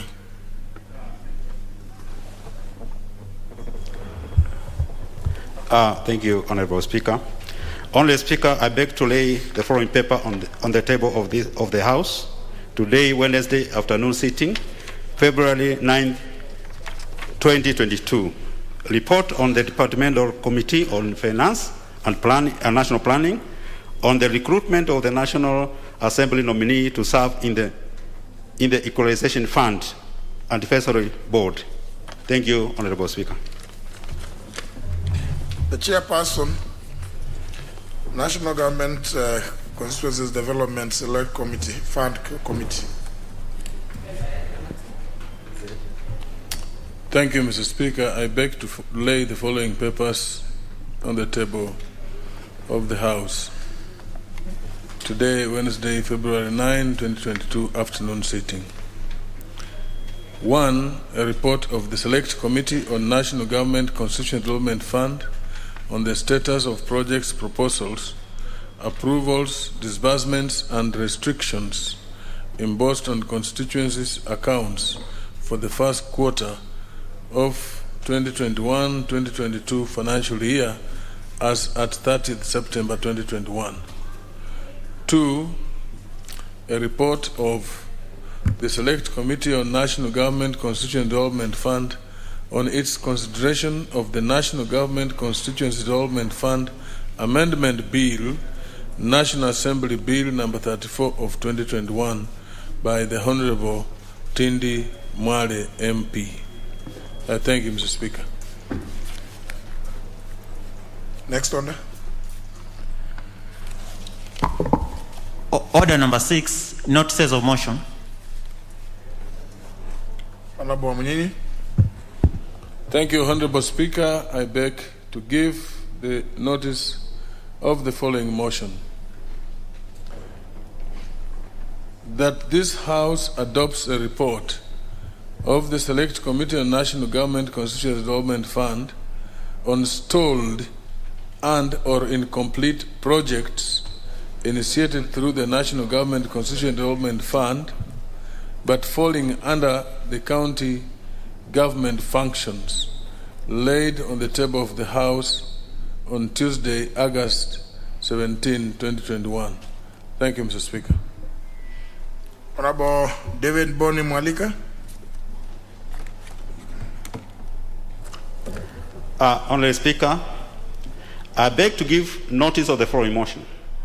That taking into consideration the report of the Departmental Committee on Finance and National Planning on the recruitment of the National Assembly nominee to serve in the Equalization Fund and Advisory Board, laid on the table of the House on Wednesday, 9th, 2022, and pursuant to the fulfillment of Article 204 of the Constitution and Paragraph 41D of the Public Finance Management Equalization Fund Administration Regulation 2021, this House approves the nomination of Mr. Abdullahi Adan Karif for the appointment as the National Assembly nominee to the Equalization Fund and to the Board in accordance with the paragraph 41D of the Public Finance Management Equalization Fund Regulation 2021. Thank you, Mr. Speaker. Next order. Order number 7, questions and statements. First question by the Honorable Sosion.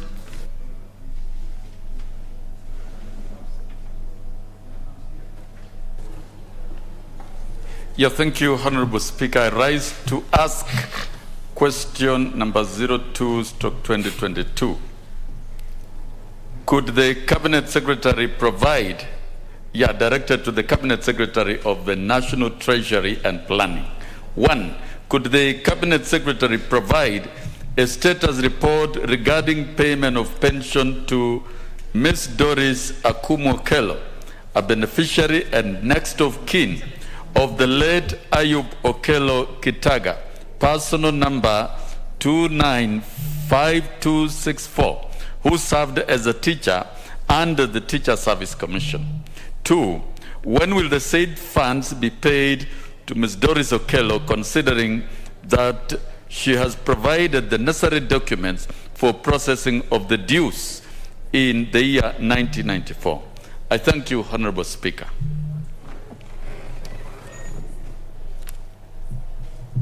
Question will be raised before the Committee on Finance and National Planning. Next question by the member for Magarini, the Honorable Michael Kingi. Thank you, Honorable Speaker. I rise to ask question number 28 of 2022 to the Cabinet Secretary for Education.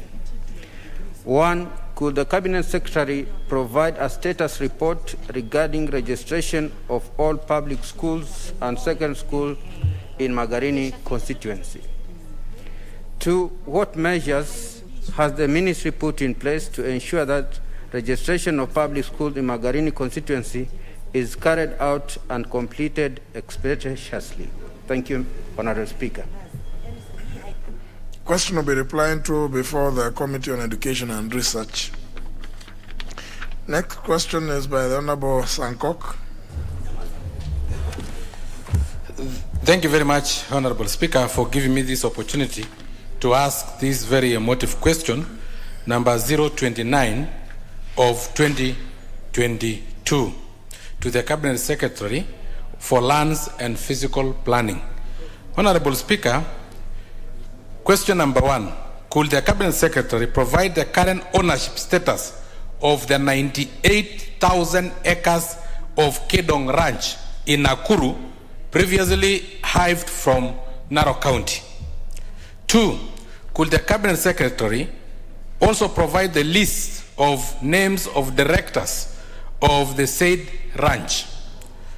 3, could the Cabinet Secretary further provide a detailed report of the said ranch with regard to its acquisition by Kedong Ranch and other private developers from how it was acquired from the Maasai community?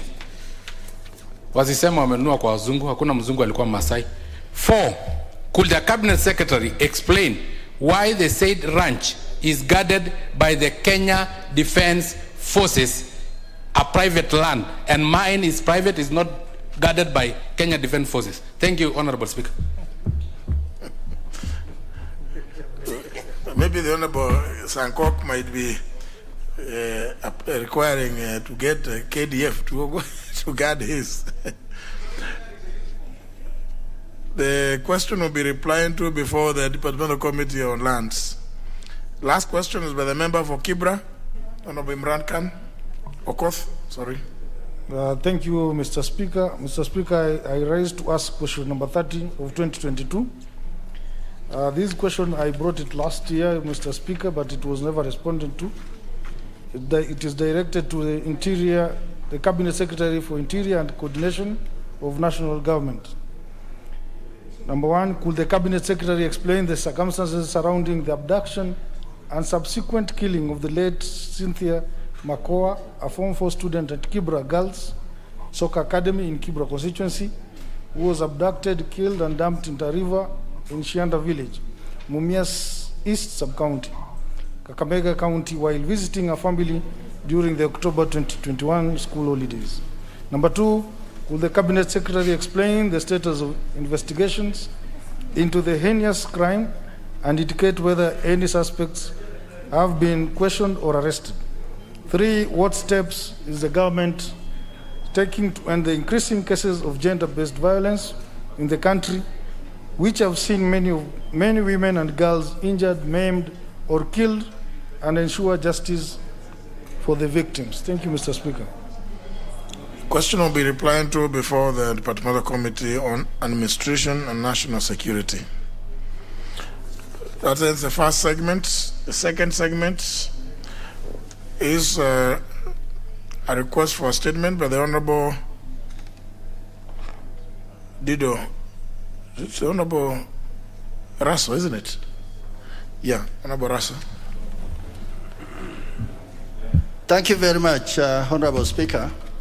Honorable Speaker, I wish to request for a statement regarding the abduction of Haji Roba Abdul Sereka on 2nd February 2022. Honorable Speaker, pursuant to the provision of Standing Order 44-2C, I rise to request for a statement from the Chairman of the Departmental Committee on Administration and National Security on the abduction of Mr. Haji Roba Abdul Sereka on 2nd February 2022 along Popo Road in South Sea Estate in Nairobi. Honorable Speaker, Mr. Sereka is a 58-year-old renowned businessman, a father of 5, and a resident of Marsabit Town, a retired educationist who served in senior positions in the Ministry of Education for 25 years, and a philanthropist.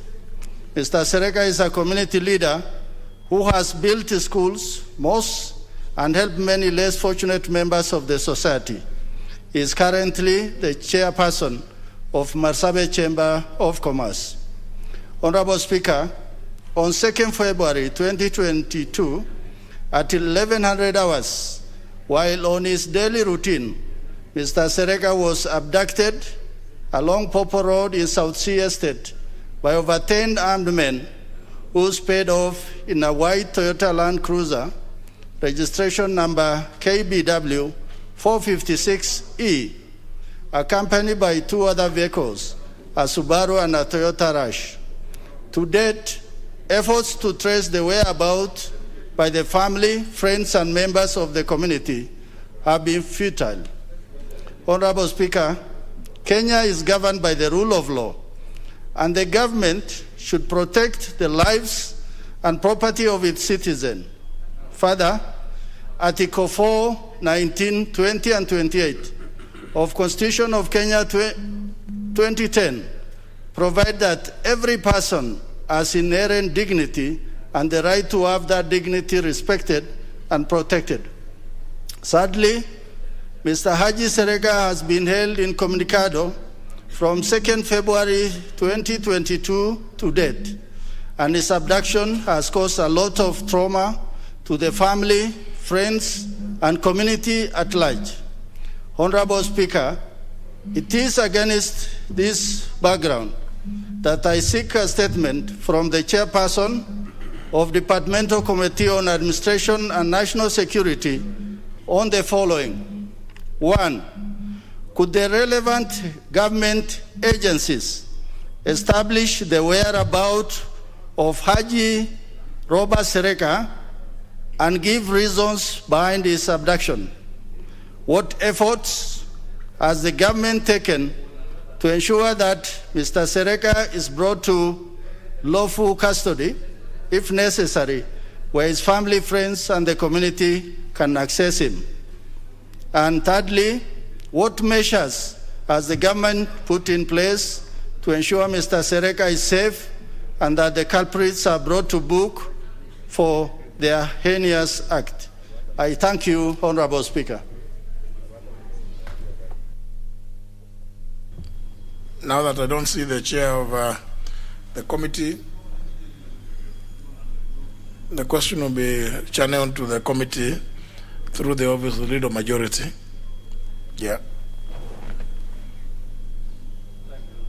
Yeah, that because the chair is not, but the matter is urgent. Next order. Order number 15, the Hate Laws Amendment Bill, National Assembly Bill number 2 of 2021, second reading, resumption of debate. As when the House arose, the Honorable Millie Odhiambo was on the floor. You have a balance of 4 minutes. Thank you, Mr. Speaker. Mr. Speaker, I had indicated when I started speaking that I support the Health Law Amendment Bill, but I'll be supporting it with proposed amendments by the committee. Mr. Speaker, I had indicated some of the reasons why I was supporting the bill. That Speaker, it is what this bill seeks to do is to amend 17 pieces of legislation relating to the health sector, And Mr. Speaker, those include the Pharmacy and Poisons Act, Mental Health Act, Medical Practitioners and Dentists Act, Nurses Act, Kenya Medical Training College Act, National Hospital Insurance Fund Act, the Medical Laboratory Technician and Technology Act, Tobacco Control Act, Nutritionists and Dietitians Act, Cancer Prevention and Control Act, the Public Health Officers Training, Registration and Licensing, Kenya Medical Supplies Authority, Counselors and Psychologists Act, Physiotherapists Act, Health Records and Information Managers Act, the Clinical Officers Training, Registration and Licensing Act, and the Health Act.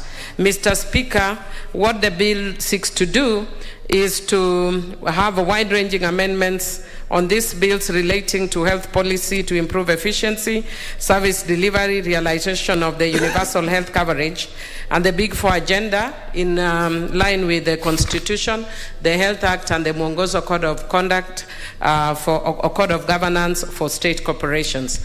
Mr. Speaker, having said that, I just wanted to say that some of the things that stand out for me that I have seen in the report of the committee, which I think need to be looked into, is that we are reversing back into the old ways, Mr. Speaker, because it is top-heavy.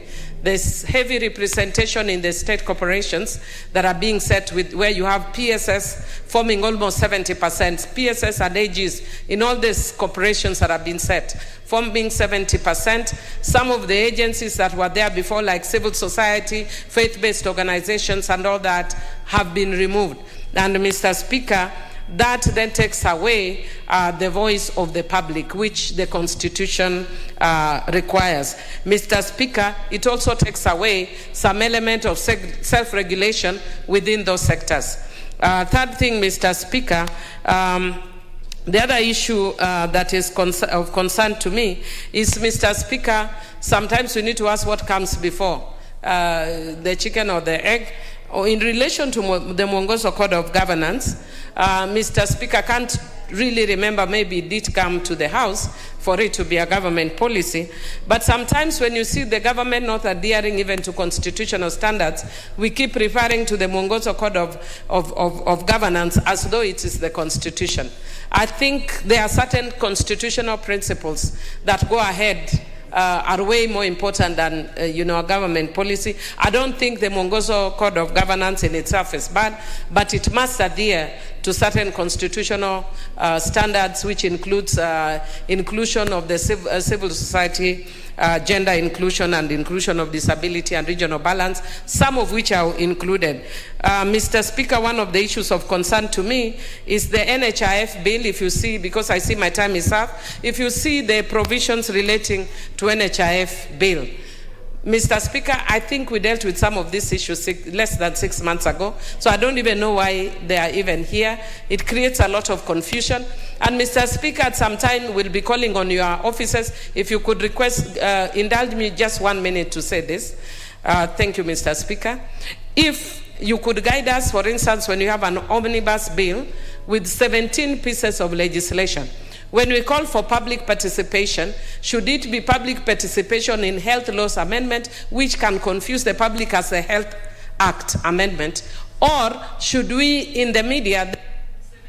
You have your 1 minute, Honorable Millie. Thank you, Mr. Speaker. I was just wondering if then we can take the... in calling for public participation, whether then we can put the 17 pieces of legislation, Mr. Speaker, because you can find there's one person who is not interested in the Pharmacist Act, but is interested in NHIF. But when they see the health laws, it confuses, because a lot of people think we are actually amending the Health Act, for which they may not be interested.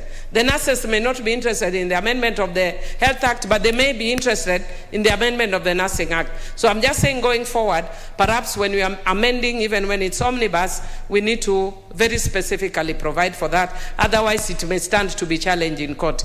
Thank you, and I really do thank you for indulging me. Thank you. And I support with amendments. I think one key amendment, Honorable Millie, should be one that addresses the issue of a decision that the House has taken in the last 6 months. Because I think there were very substantial, amendments which are into the NHIF law, which was just assented to in December, towards the end of December actually. So for it to be here again, maybe somebody needs to really look through and see whether you may not be repeating or maybe doing away with that which you just passed the other day, even though it was a different session. Yeah. Honorable Endeth Nyense.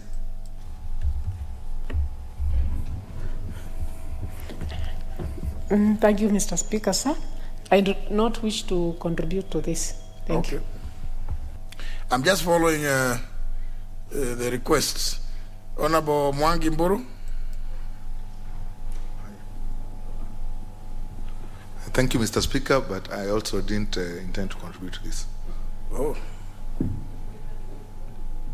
Honorable Nyikal. Yeah, thank you, Mr. Speaker. Mr. Speaker, I rise to support this bill, but with a lot of reluctance. I must bring that out at this point.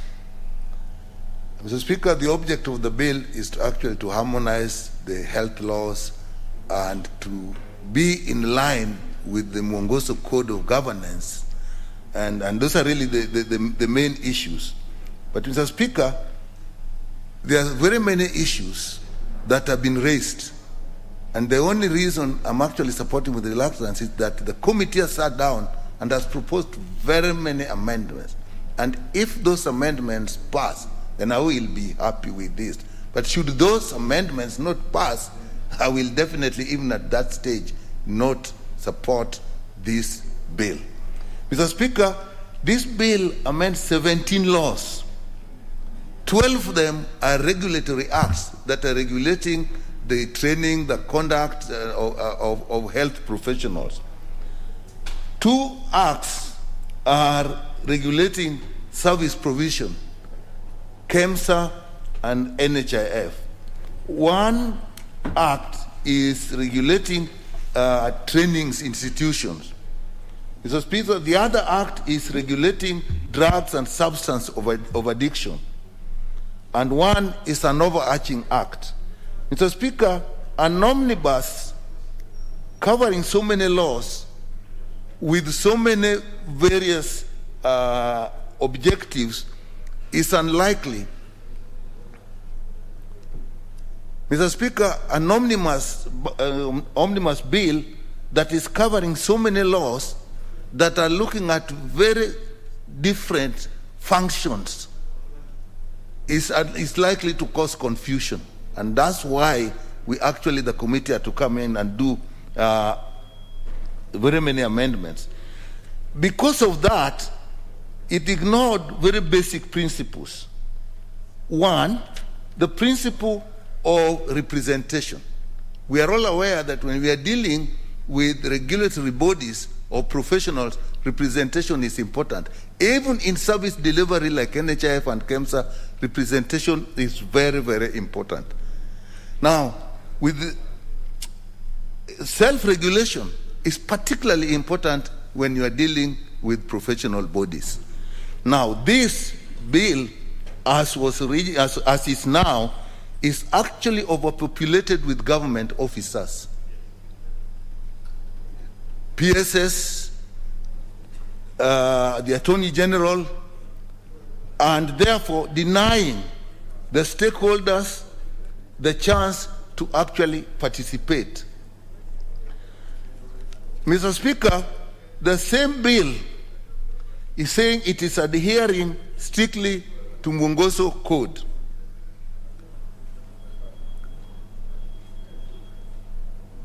Mr. Speaker, I'm really craving your attention.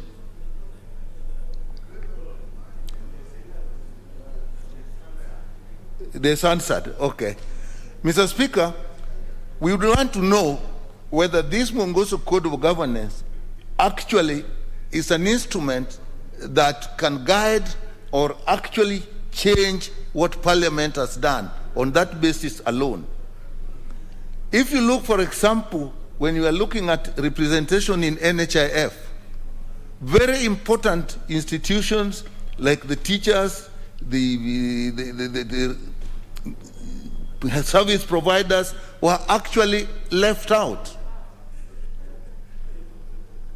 So very important stakeholders were left out. Like if you look at NHIF, organizations like KOTU, organizations like NAT were actually left out.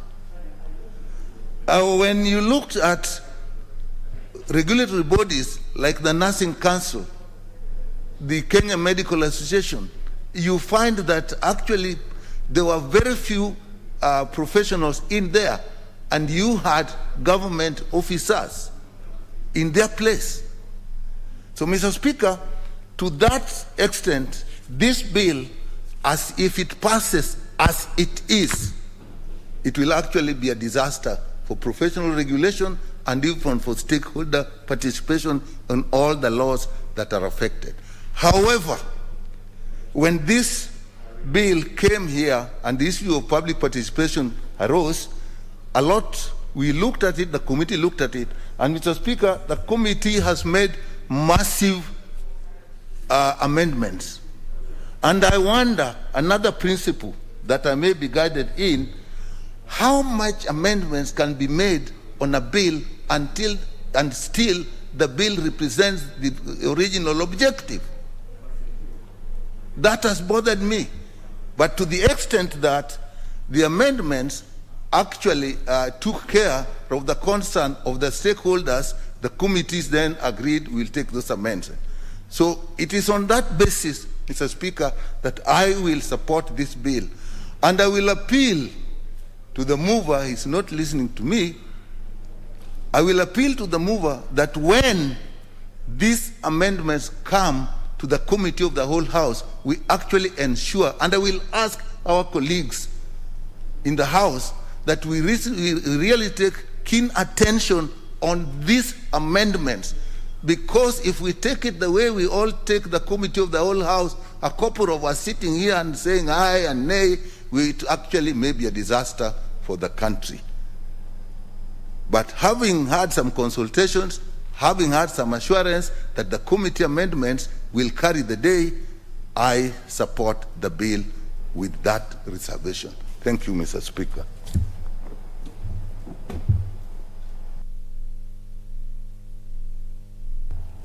Member for Funyula.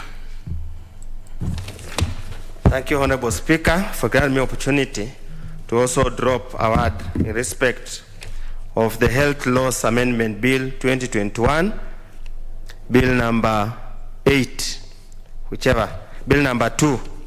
Honorable Speaker, for all the time I have been here, and our first time is coming to an end, I've always been uncomfortable with the omnibus bills that tend to amend so many bills in one particular bill. Attempts to amend very many acts of parliament in one particular bill. You rob the people of Kenya the opportunity to constructively contribute to the contents of the bill. You rob the people of Kenya and Parliament the ability to deeply scrutinize the bill in order to enrich for the purposes of benefiting the people of Kenya.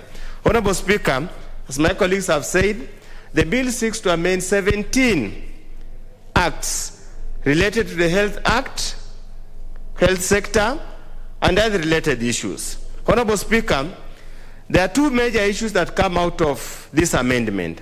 Number one, the bill proposes to reconstitute the various boards, councils that are in various acts of parliament.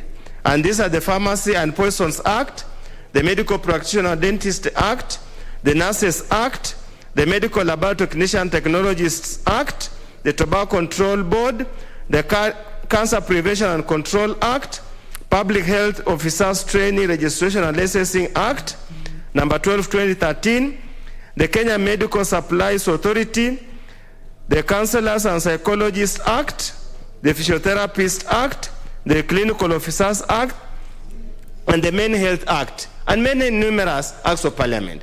Honorable Speaker, what comes out very clear is that we are reversing the gains we have made in terms of professionalizing professional bodies. But the mere fact that most of the people who sit in the boards and the councils are government officers, senior government officers, and then the chairman is appointed by the president. Essentially, the team or the board or the council will essentially be controlled by the government completely, and they can take any decisions at the exclusion of other members. General Honorable Speaker, the world is going towards self-regulation. Most professions are going towards self-regulation. And I would urge the committee, and we will move the amendments at the committee of the whole House, to literally water down the top-heavy government representation to reflect the intent and purpose of self-regulation or regulating the training, registration, and generally managing the affairs of the profession. Honorable Speaker, again, looking at even the process of appointment, Honorable Speaker, it would seem the idea is that the board will outsource, resource, that's the word we're using, resource or look for competent people. Yet the Constitution of Kenya contemplates that each and every Kenyan must be given an equal opportunity to compete for any available vacancy in public service. Honorable Speaker, the idea and the main purpose should be competitive recruitment that essentially gives each and every Kenyan a chance to be appointed. And many court cases have actually led to that particular idea that you cannot purport to appoint members of the board, members of the council, through direct appointment before going through competitive recruitment. So therefore, we will make an amendment to ensure that any appointment, whether to any council or anywhere or any board, is done competitively through the process of advertisement. Honorable Speaker, the other particular issue that seems to come out very clearly is the issue of the quorum. Again, following the top heavy, with the quorum set, a few people, government appointed, can actually sit and make monumental decisions affecting a profession without involving the key people who are involved in the profession. So those are some of the amendments we'll make. Honorable Speaker, the second set of amendments that have attracted my attention in this particular bill is the issue to do with the NHIF. And as my colleagues have mentioned, we just dealt with a bill to do with the NHIF sometimes last year in October. And I remember we went through the winnowing process, we made some amendments, they went through, and indeed, it is good that we moved forward. Honorable Speaker, again, more or less the amendments being proposed tend towards that particular area, and that's in respect of universal health coverage scheme. We note the key management board of the NHIF now changes to National Hospital Insurance Fund Board of Management. I really do not see the difference with any other term, but probably that should be able to bring it to line with whatever they call mwongozo. But Honorable Speaker, there are two issues that come out that we need a sober and serious discussion. On the issue of those members of the society, the indigent and the vulnerable, that are supposed to benefit from government subsidy. The idea of universal health care is to get everybody a medical care. Honorable Speaker, we have had challenges in identifying members for the safety net program. We have had challenges of identifying members for cash transfer. For example, in my constituency, the rundown to 2017 election, they only selected those members they know they were supporting Jubilee. And they left out all other members who are not known to be supporting Jubilee. It was like a carrot and a stick dangled before them. You go and vote, then we enlist you into the program. Especially in the second, in the election rerun. Leaving the same program to the same people, we are going to have another continuous problem of complaints all along. And that's why in the previous amendment that I had proposed, amendment that was rejected, was to have a system whereby there's a consultative process at the constituency level that can identify who are the vulnerable people who are unable to pay for themselves NHIF so that they get this subsidy. I will make a second attempt to make those amendments, and I hope my colleagues and the committee will see the essence why it is important that we get other people to be involved in the identification of those people who require support and those who do not require support. Honorable Speaker, when you look at the bill, it has got a proposal to amend the NHIF Act by a new clause 22D, specifically subsection 3, that talks about regulations and rules. It purports to say the board, in consultation with the Cabinet Secretary, shall make rules and regulations. Honorable Speaker, as all of us are aware, rules, regulations could actually fall in a subsidiary legislation that is covered under the Statutory Instrument Act. And the Statutory Instrument Act is very clear. The regulatory making authority is a Cabinet Secretary. So this is an amendment that we must make to align this amendment in line with Statutory Instrument Act, so that we do not see cases where we seem to be so confused. Honorable Speaker, as I conclude, health is such an important matter. And many places, Honorable Speaker, in many counties, noting that health is a devolved function, in many counties, if there is any area that seems to be made problematic and is causing a lot of grief to many residents, is health services. Honorable Speaker, I do not know where the angel will come from so that he can bring the Holy Spirit to the new set of governors that will be appointed to prioritize health care. If there is any aspect that devastates a family, however rich it is the issue of the medical bill. If there is anything that can destroy a family, is long-term medical costs that are unable to bear. I hope and pray that those of the Kenyan people, when you go to the next election, the most important criteria is to listen to those who are aspiring to be governors. Do they talk about health? Do they prioritize health? Do they present workable solutions to the health crisis that we have in this country? We lose people to very many preventable diseases that we could have easily sorted out at an early stage. With those few remarks, Honorable Speaker, I support, but I'll bring some amendments. Thank you. Honorable Russell. Thank you very much, Honorable Speaker. Honorable Speaker, I wish to comment on this omnibus bill of Health Law Amendment Bill number 2. Honorable Speaker, eventually I think you are likely to be the gatekeeper, the depository of knowledge in this House. As I look around the House, this is a very important bill. This bill is about this country. It is about the health of this nation. It proposes certain fundamental changes to the existing acts within the health laws that have been enacted by this House. The absence of the chair and the absence of key members of the Health Committee is telling.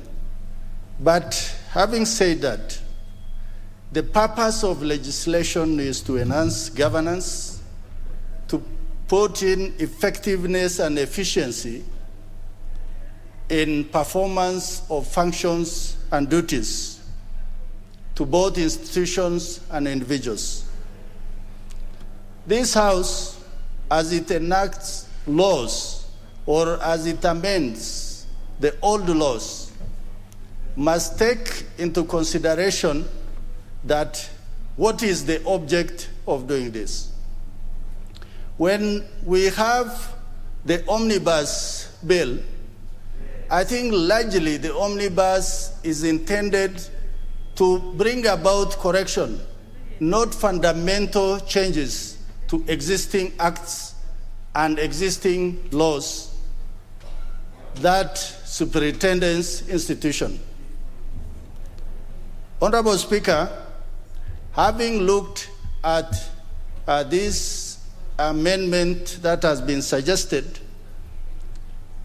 I see an attempt to inject bureaucracy to control, as opposed to injecting professionalism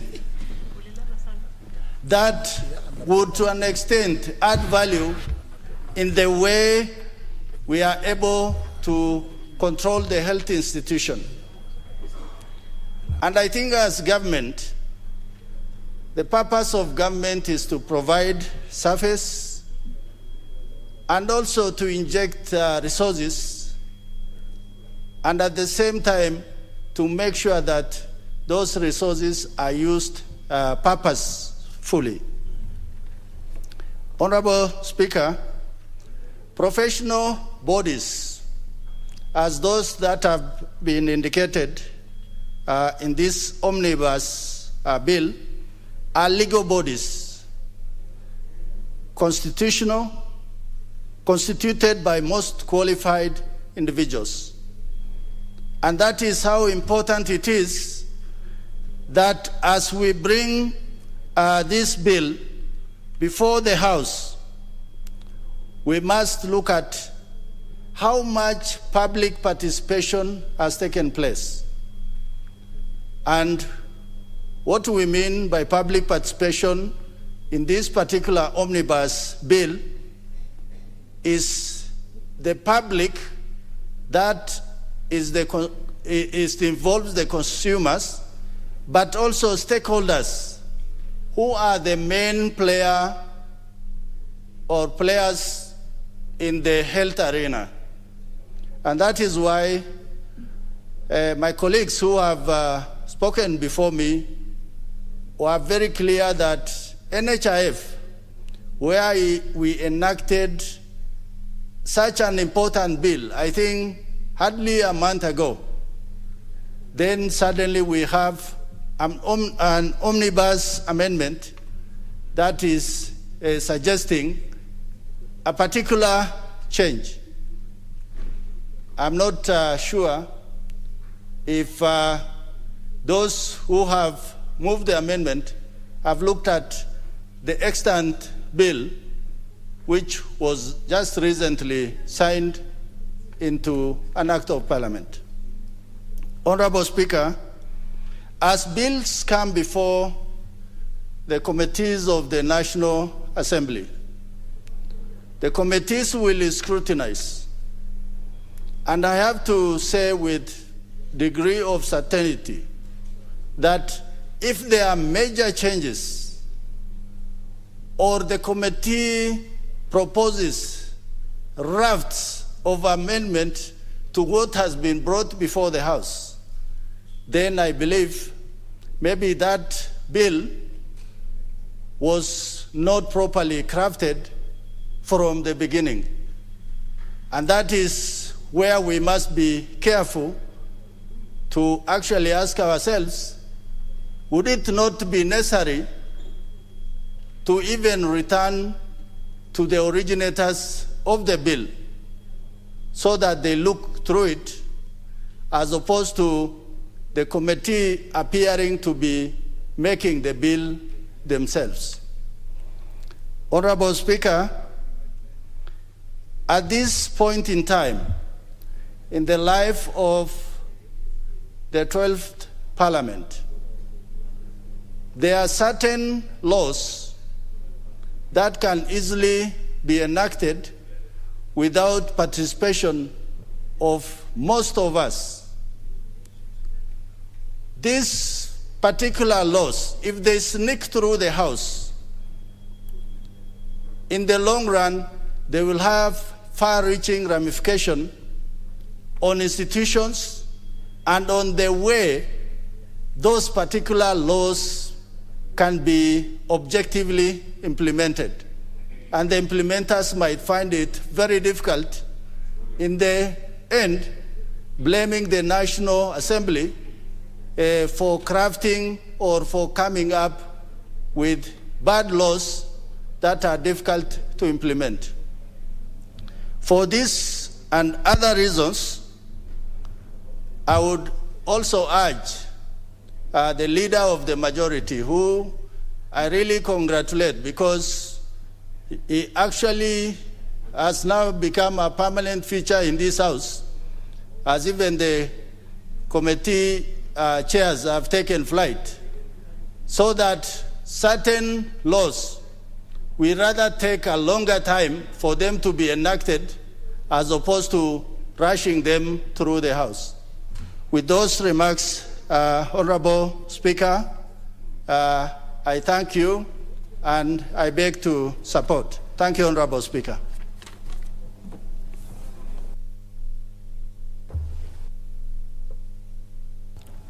Now, honourable members, there's, I don't see any further interest, so I call upon the mover to reply.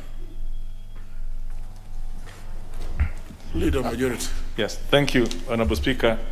Honourable Speaker, debate on this motion began, on this bill, started yesterday, and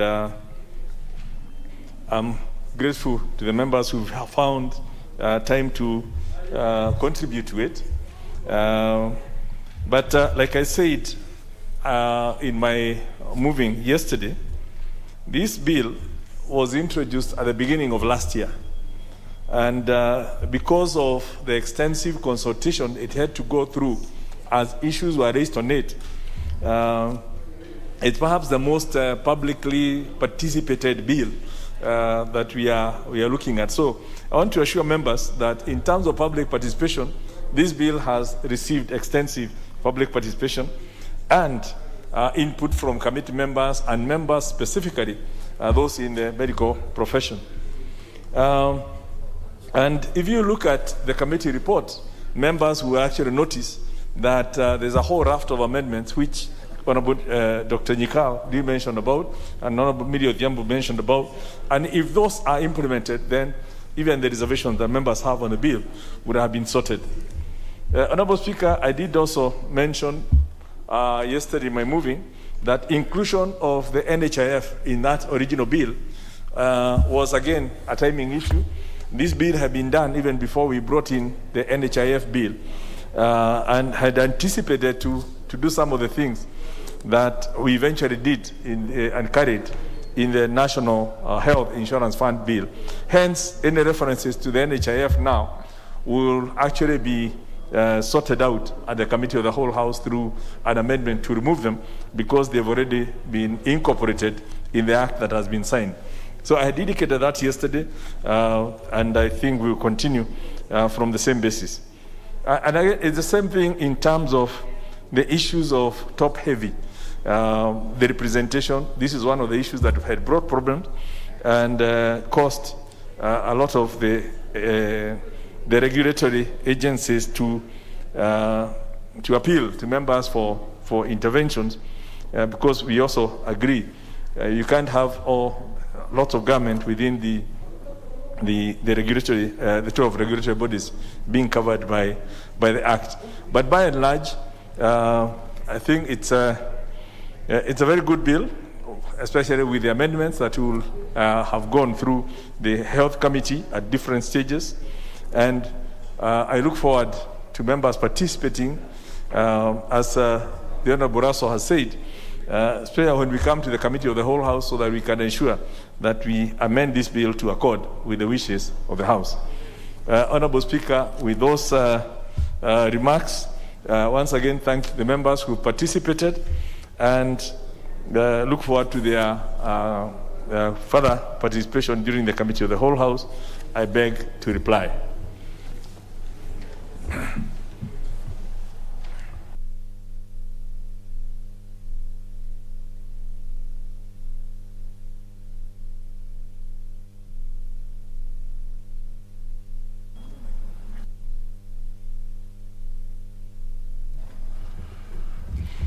Very well, honour members, for obvious reasons, we defer putting of the question to tomorrow afternoon. Next order. Order number 16, the Coffee Bill, Senate Bill number 22 of 2020, second reading.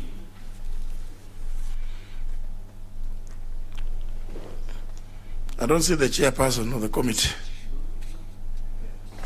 Honorable Speaker, the chairperson of the committee has kindly requested that we step down this bill because they are still in consultation with his committee members and some of the other stakeholders. And we'll now bring the report in the course of next week, because we don't have the report, and it's we're using the Senate bill also to link and harmonize with the bill that we introduced in this House. So they're at the final stage of harmonizing the two, and they would wish to bring a full report rather than a progress report in the course of next week. So I would ask that we agree to his requests to step it down for now. Would you suggest that we put it in the order paper next week or maybe the week after? I think next week we had agreed we do budget issues. So realistically, it might be best we do it the week after. The week after, yeah. Very well. So therefore, stood down. We'll move to the next order.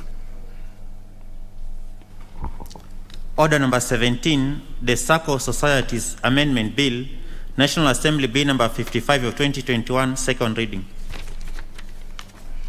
Yes, Leader of Majority. Yeah, Honorable Speaker, I beg to move that the Circle Societies Amendment Bill, being National Assembly Bill number 55 of 2021, be now read a second time. And Honorable Speaker, as members will be aware, this bill is this kind of republication of the Circle Societies Amendment Bill number 16 of 2018, which had already gone through this House, and it was passed at the end of 2018 and assented to, but following the case that was sent to the court by the Senate, the High Court on 29th of October 2020 did declare, that give a position in the Constitutional Petition number 353 of 2019 that nullified 23 bills, and one of these is actually the Act number 18 of 2018, the Circle Societies. However, as the Court of Appeal did reverse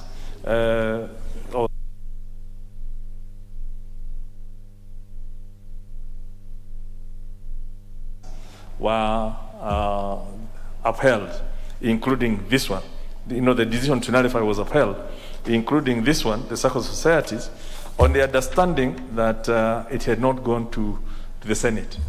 So the decision that we then took from House Business and following guidance from Chair was we republished this bill, which has already gone through public participation. It has been completed in this House for purposes of then forwarding it to the Senate, so that the bit that the courts were uncomfortable with, that it had not gone to the Senate, will now be completed, and then we can have it, if they concur with everything, we can then have it re-assented to, and it becomes the law.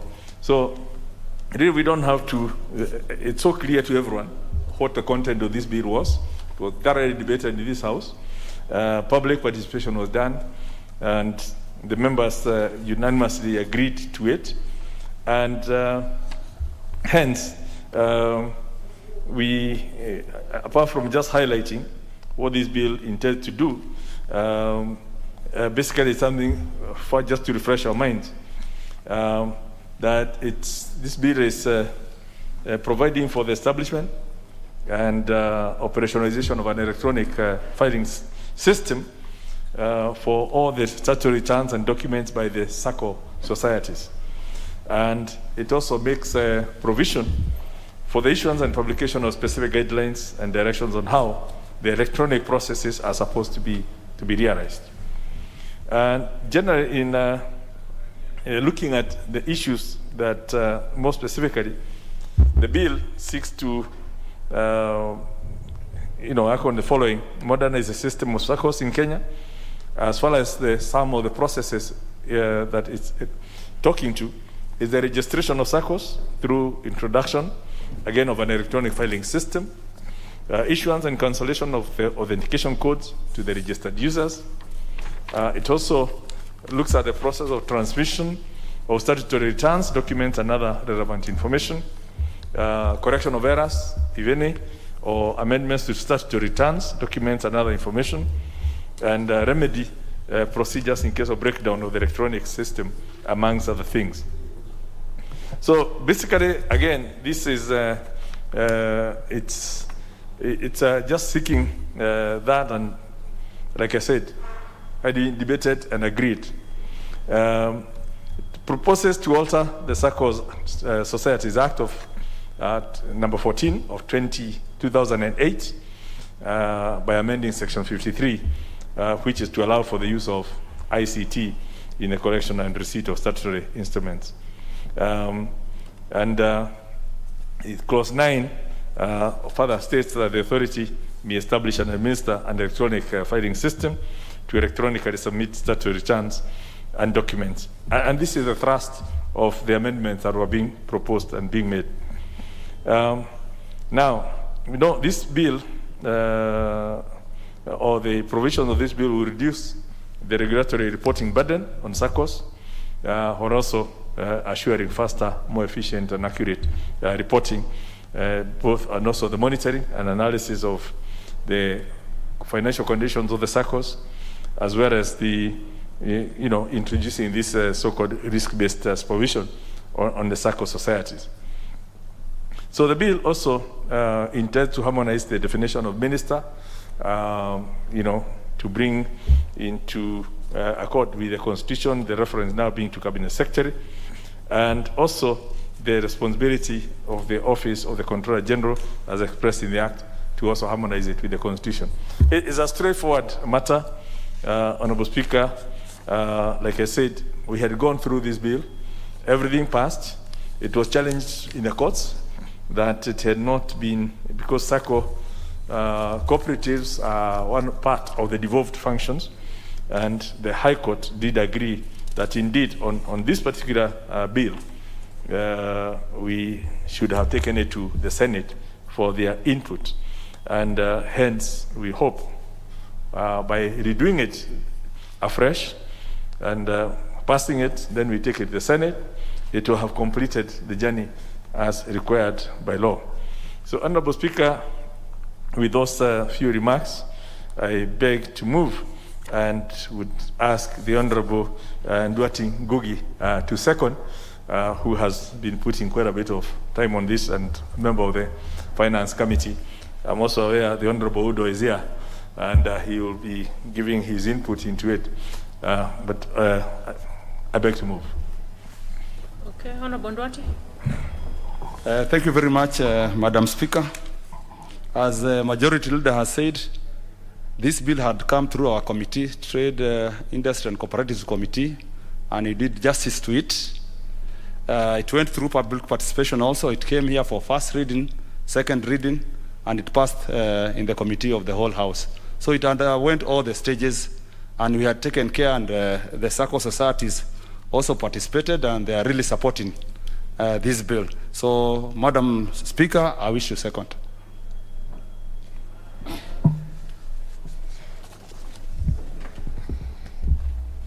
Honorable members, I propose the question, which is that the SACCO Societies Amendment Bill, National Assembly Bill number 55 of 2021, be now read a second time.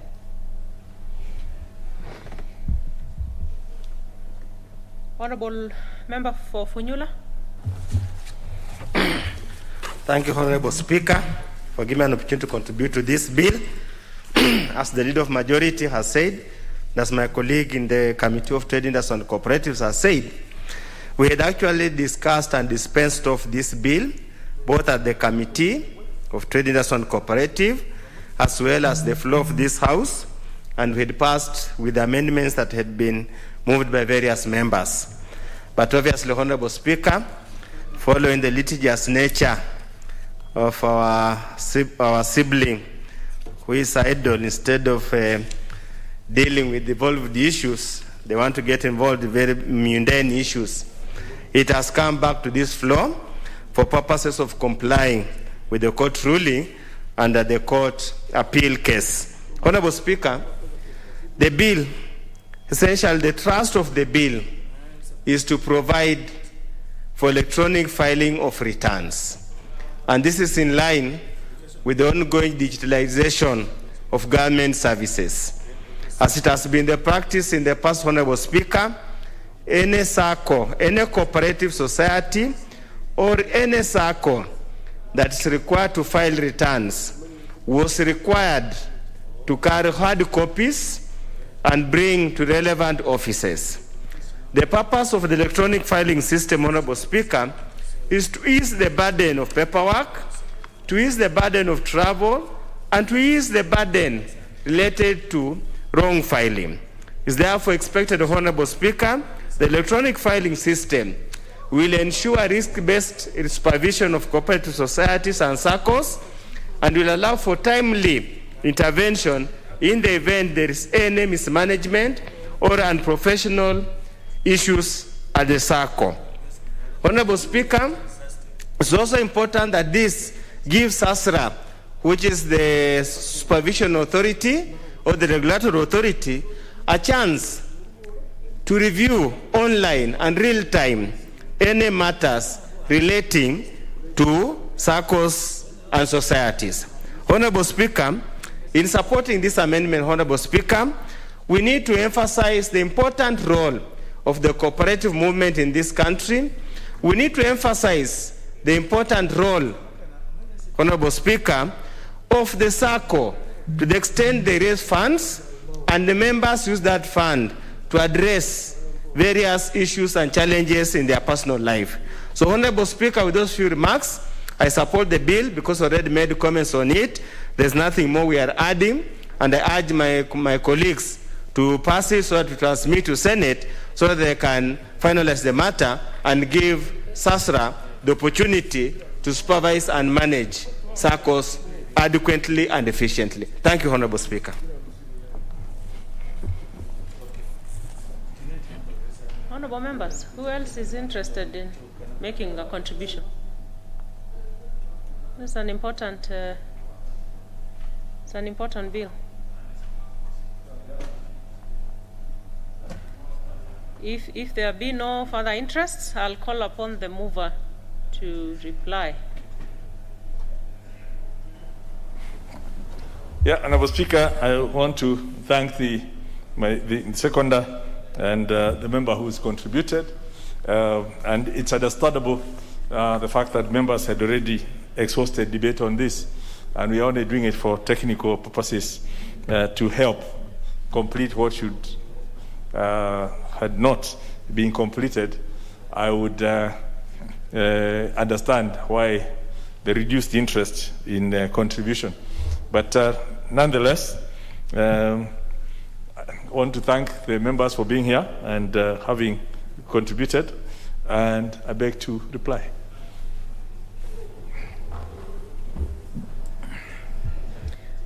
We shall defer the putting of the question until we have it next in the order paper. We can move to the next order. Order number 18, motion, official documenting of the history of the National Assembly. Leader of Majority.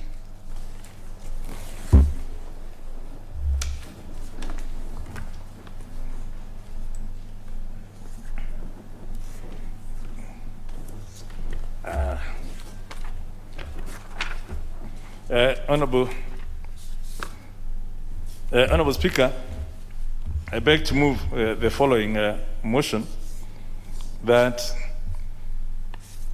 aware that the House, the history of any institution is key to evaluating its development, further aware that documenting history provides a knowledge bank for future generations, noting that the history of Parliament of Kenya is largely unrecorded, scattered and piecemeal, further noting that most comparable jurisdictions have elaborate records of their history, which are periodically updated to capture new developments, cognizant of the fact that the Parliament of Kenya marks its 115th anniversary this year, having been established as the Legislative Council, or LegCo, in August of 1907, further cognizant that the legislature has been transforming in the last century both in mandate and composition, starting as a first unicameral legislature to a bicameral one at independence, to a unicameral legislature before again reverting to a bicameral parliament after the promulgation of the Constitution of Kenya in 2010,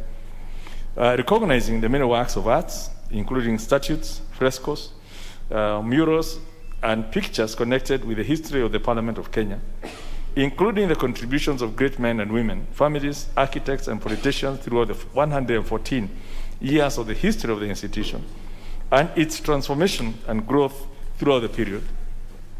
Now, therefore, in order to ensure the preservation of the history of the institution for future generations, this House resolves, one, that at an appropriate stage, the House appoints a committee comprising of not more than 9 members to oversee the preservation of these histories for posterity, with special focus on the National Assembly. 2, that the copyrights of the History of Parliament of Kenya projects be reserved for the benefit of Parliament and the people of Kenya. And 3, that the Clerk of the National Assembly puts in place and executes appropriate mechanisms to actualize this resolution. Honorable Speaker, we had started debate on this motion in the last session, and obviously that died with the 5th session. So it's a reintroduction of that intention in the realization that our Parliament has come a long way. And for those who have read some history, the first Legislative Council, the LegCo, sat in a small corrugated iron building in Haile Selassie Avenue, which was then known as White House Road, just across from these chambers, and it met there for 17 years. We also know the Bank of India building in Kenyatta Avenue. It has its own history, and the LegCo started meeting from there in 1924. It was then referred to, known as the Memorial Hall. And from that building, between 1924 to 1954, the LegCo transacted business for that years, and again before it moved to the buildings that we know today, which is the Parliament. Now, this information is recorded by the first Speaker of the National Assembly, the late Humphrey Slade, who served this Parliament from 1967 to 1970, and at pages 59 to 60 in his book, The Parliament of Kenya. And this book was published in 1967 by the East Africa Publishing House. And at that time, the book used to cost 3 shillings. It's actually a very rare book for those who might be lucky to get it. And I'm recounting these details just to demonstrate a few things. That one, we have a very rich history, but one that we hardly know of, which is largely unrecorded, and where it is recorded, it is scattered. The 2, it's important we have a repository of our unique history and heritage that we can always go back to and read, touch, feel, and be part of. And especially with the young generation who are now more moving towards their phones and PlayStations and all that.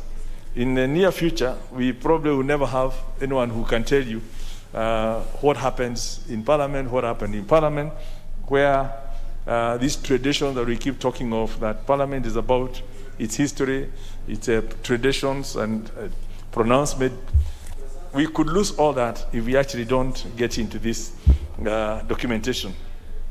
And the third reason I'm recounting these details is, as Chinua Achebe, the world-acclaimed Nigerian novelist and essayist once said, that there's that great proverb that until the lions have their own historians, the history of the hunt will always glorify the hunter.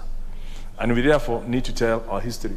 And we've seen the distortion that has happened to our own history of Kenya, depending on who tells that story. If you're reading from the colonial books, you'll find that much as the mountains have been there, Mount Kenya has always been there with its own different names. In the books we are told, the first man to see Mount Kenya was a certain colonialist. The first person to discover Nyahururu Falls was somebody Thompson. But it has always been there. But because the locals had never documented it and actually come to claim it and get him in Lake Victoria, being named after, Queens, we risk that even the Parliament of Kenya, some people may not even know, some of these things, and it could be written in history from a different perspective. So it gives me then great pleasure too that as I move this motion, and also to note that other parliaments have been doing the same in terms of their documentation. If you look at our UK counterpart, the parliament in the United Kingdom, they have what they call the preservation and access team, which basically ensures that all the precious collections are cared for, conserved, and prepared for digitization or loan. And the Information and Records Management Service, which goes by the acronym IRMS, supports the management and protection of parliamentary information. Indeed, because of this documentation, the Westminster and its traditions becomes part of the United Kingdom tourism and attracts quite a number of visitors who come because they've read, they know about those traditions, and even the procession, the speaker's procession, is one of the things that people queue to wait for the speaker's procession so they can record it, they can do it because of the significance it's been accorded. And but all this is because once it's documented, people can know about it in other jurisdictions and get to get it. Honorable Speaker, when you go to the US, in the Congress has what they call the Center for Legislative Archives, and this is where you'll find all the historical records of the House of Rep, as well as the Senate. New Zealand has historical bills, which are again accessible online, and they have a massive collection as far back as 1854. And these are just examples, just to buttress the point that this is the path that others have trodden with success, and there's no reason why the Parliament of Kenya cannot do the same. We also know we will not be starting from zero. We made some progress, we made some strides, and we have the Parliamentary Broadcasting Unit and the live streaming of parliamentary proceedings, which already has archived a fair bit of what's been happening. We have our social media handles and the website that contains thousands of photographs of this House in action, whether in committees or in chamber, and or when the Honorable Speaker is meeting with visiting dignitaries. And if we also know that Honorable Speaker, and I know you will know this because we sit together in liaison committee, we've been having this annual showcasing of the work of committees of Parliament, which has all been documented in bits. So at least there's somewhere to start. But it's all scattered, and I'm not sure how much we'll get if we went to our library in terms of some of the contributions or how easy it is to actually get. What did TJ say on a certain day? I'm sure he would want his generations to come to be quoting him. And to even say when, even some of the drama we've had in this house, for whatever reason, it will be important to see that all that being recorded. I'm also aware that if you are to search our website, that's Parliament website, you will access a fact sheet on the history of Parliament. And again, this is a small publication, but it's a great start. And I'm told that we have about 30 such publications, again with scattered, depending on who's written it and what perspective. I also know one of the former clerks, Mr. Gishohi, did write something about Parliament. And I'm sure there will be several others who might help, in fact, from either memory or direct to help in documenting this. So, the long and short of it is, Honorable Speaker, is after 115 years, if we don't document what we have, we're likely to lose it, we're likely to confuse future generations, and we will not be doing justice to the history of this nation and the history of this Parliament. I also, I've mentioned the two documentaries that were produced by this House in terms of the interviews by committee chairs. And also, there was another documentary that was done recently. Members may have seen it or not, under the title of A House Defying COVID-19 documentary. And whereas these are not the only ones, at least it shows this House has operated in different circumstances. We've had night sessions, we've had, all those things. And they all have been to respond to the different circumstances that have challenged how we do business. And if we don't document them, those who come after us may not even know why we did things the way we did. And hence, I'm only saying it's important we document. Honorable Speaker, therefore, what gives me great hope about this motion is that all that we do here will be conserved. And again, systemized so that this generation and the future generations will access them and get to know what we are doing here, why we are doing it, why we are doing it the way we are doing it, and what others did before, why we changed things, at what point we changed our standing orders, and for what reason. The Honorable Speaker was just talking today about not wanting to chair the Privileges Committee. We will get to know why has happened. Some of those major decisions that have been made by those committees, which will guide future members. And even as we move from the 12th to the 13th Parliament, with our transition rates of 70% plus, it becomes very easy as part of the the induction for the new members when we have this documentation. So, Honorable Speaker, I believe this will be a gift to ourselves and to future generations. And I beg to move and ask the Honorable Engineer Nduati Ngugi, MP for Katanga, to second. Honorable Nduati. Honorable Gikaria is...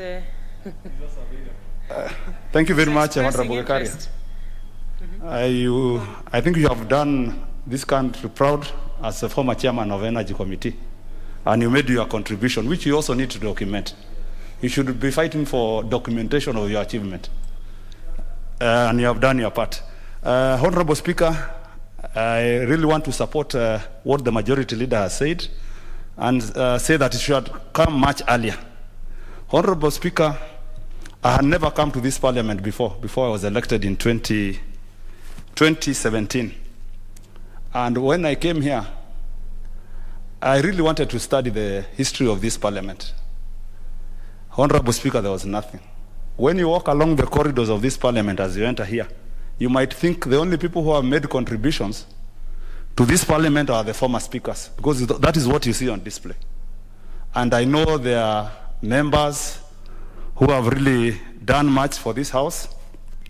Majority leader used to be a finance minister for a very long time in this country, and he did very well. Such a contribution should be available for our people. Honorable Speaker, as a parliament, I want to say we have failed. And there's a good example. If you go to judiciary, they have a judiciary museum. In fact, it's a good place where there's a lot of knowledge to be learned. In fact, you might even want to spend more than 3 days just learning the history of judiciary. Very well displayed. People who have been judges of the High Court, and other judiciary officials. So as a house, as one of government, we should borrow from judiciary, and we document our past. Honorable Speaker, we are doing a new building here. I think as part of what we want to do, on this side, we should be able to have our own museum where we can display our achievements. Honorable Speaker, you have done very well as one of the members of the Speaker's panel. We should be able to read your contribution. As you go out to contest as a governor, what you did here, your kids, my kids, should also be able to follow. Honorable Speaker, there are many bills which have been passed here. And we can make a mistake because we don't have a good record. Honorable Speaker, as we also document the achievement of members, we also need to list down the bills which have been passed here and maybe even have copies. Even if it's not in paper, maybe electronic, which our students can come here and study. And again, Honorable Speaker, a majority of members here, through CDF, they have done a lot for this country. This is something which we also need to document. Honorable Speaker, the other thing I want to talk about is Parliament is known to be a great building in this country. But Honorable Speaker, as a Kenyan, when you walk around Parliament, there are signs displaying that you are not supposed to take photos, which is quite unfair. It doesn't happen anywhere else in the world. This is something which we need to change because Kenyans are proud of this house. They should come here, take photos. We should be able to create a museum where they can visit anytime. They don't only have to listen to us through television or radio. They can come here and learn what we are doing. Honorable Speaker, with those few remarks, I want to second.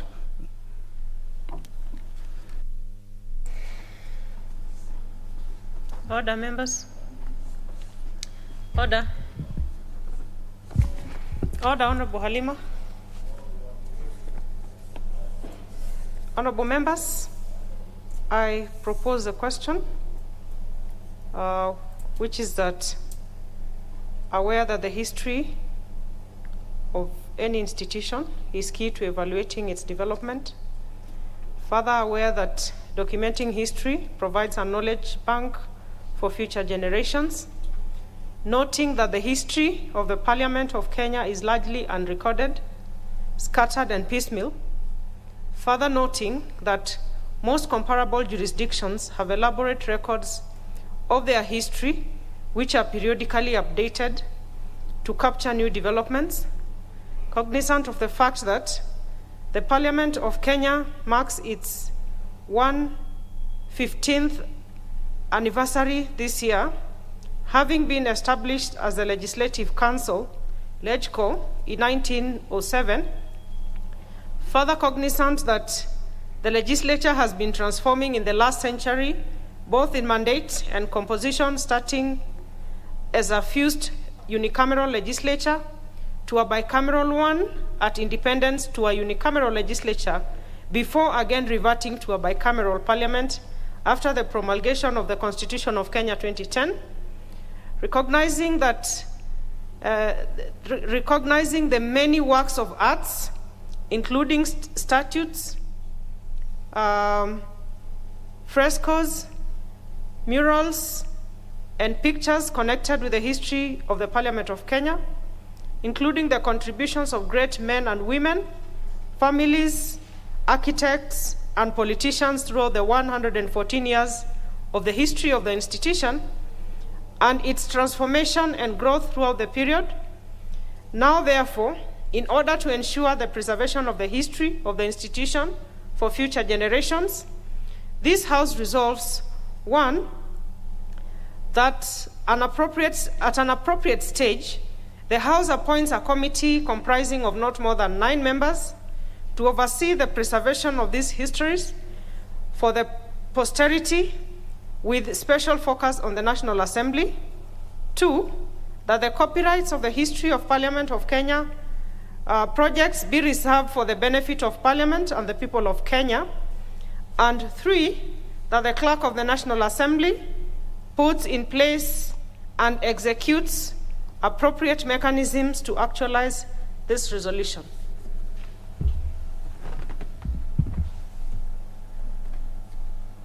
Let's start with the Honorable Gikaria David.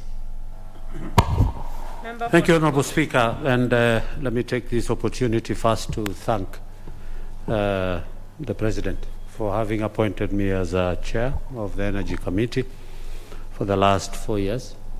And I want to appreciate that among the so many members of Parliament, 369, I was able to serve as the chair.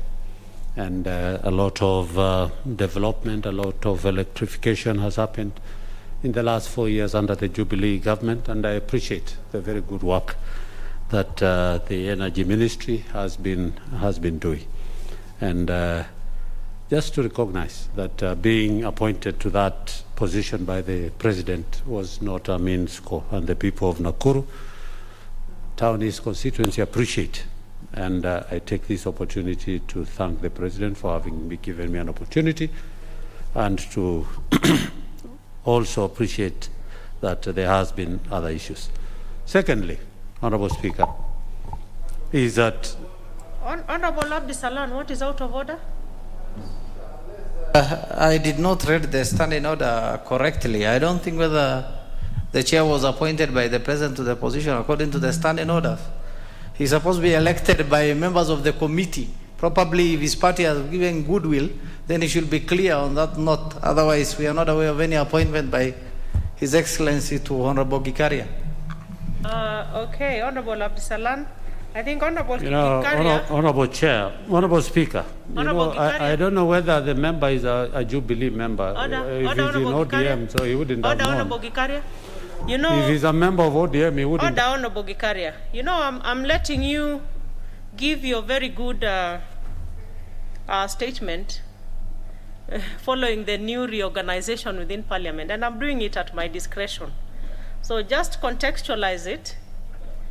No, let Honorable Gikaria speak for himself. But again, just be brief and contextualize it within the standing orders. Go ahead, Honorable Gikaria. But be precise and specific so that you can contribute to what is before the House. Which member is that? Honorable Masara. Madam Speaker, thank you for giving me this opportunity. But being we have a very serious business in the floor of the House now, Madam Speaker, is it in order for Honorable Gikaria to give us history of how we got being the chairman of... You're out of order, Honorable Masara. Madam Honorable Speaker, Gikaria, honestly, go on. Honorable Gikaria, go on. But remember that the big chunk of your contribution should be... Thank you, Honorable Speaker. Honorable Speaker, it's only Honorable Masara. He's not even realizing that we are in a motion which is talking about documentation. And part of me being having been appointed as a chair is part of the history that we are going to talk about. All the same, Honorable Chair, let me first of all thank the majority leader for having brought this motion on the floor of the House. And it is true, Honorable Speaker. I happen to have been a councillor in Nakuru municipality for 10 years, Honorable Speaker.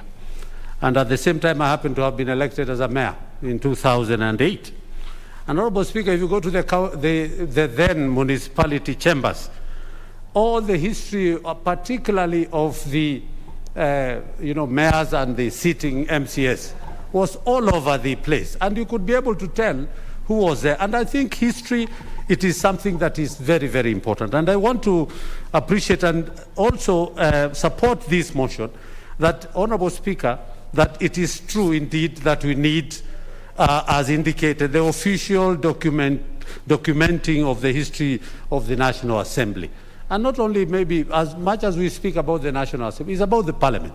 And Honorable Speaker, if you look at what Mheshimiwa, the Majority Leader, has indicated, Honorable Speaker, it is true that without history, this place remains just something that nobody will ever. And I want to appreciate more so, particularly on the resolution that has been said, that there will be a committee of 9 persons, so 9 members of Parliament. And we are just hoping that these 9 members will cut across, particularly bringing on board those members who have served here for quite the ranking members.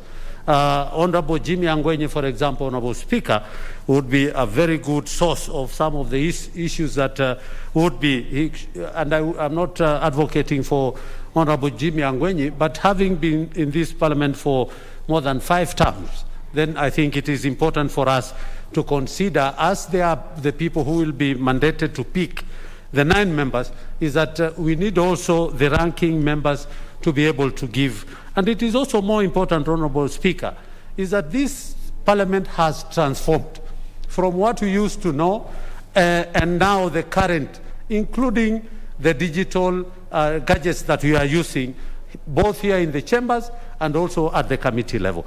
Honorable Speaker, this history is key, and it's going to bring, and those people who will come after us will be able to go back and they can be able to learn what was there.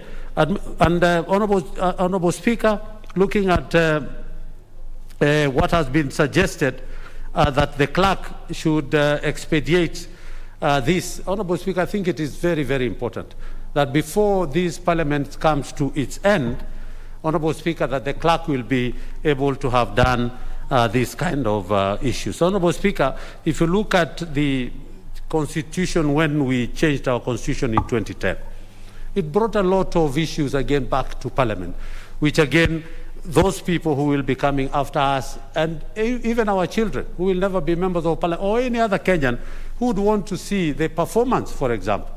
This Parliament and the last Parliament, Honorable Speaker, has really performed in terms of the mandate that has been given to this under Constitution under Article 95, particularly on legislation. And Honorable Speaker, much as we will be remembered for a few, some of the things that should not be recorded and should not be kept in the history is the few negative things which have been fighting, particularly the fights around here in the chambers, and like the other day where a member was almost lost an eye. So these are some of the issues that we should also, much as we are doing this recording, Honorable Speaker, let there be the positive things only that should be able to be included in this. So with those few remarks, Honorable Speaker, I support this motion, and I hope that this is done faster, that we can be able to address this before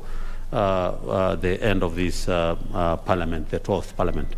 But Honorable Speaker, with your permission, maybe I needed to ask for guidance. I don't know whether it's now or later, because I needed some advice, and not advice actually, but your ruling on matters to do with the elections, as my brother has just indicated here, elections of the chairs and the vice chair. Madam Speaker, I wanted you to give us a ruling on some matters which are very weighty that I witnessed in the last election when we came in, which could affect future elections for chairs and vice chairs. So I needed, if you allow me, maybe it's a quick thing I could be able to ask. No, not now, Honorable Gikaria. Okay. You may want to consult with the clerks to find the appropriate avenue. Because I don't know what it is you want to say, but it's actually about elections. You certainly cannot raise it now. Okay, Honorable Speaker. Get advice from the I clerks. stand corrected, Honorable Speaker. And I don't know whether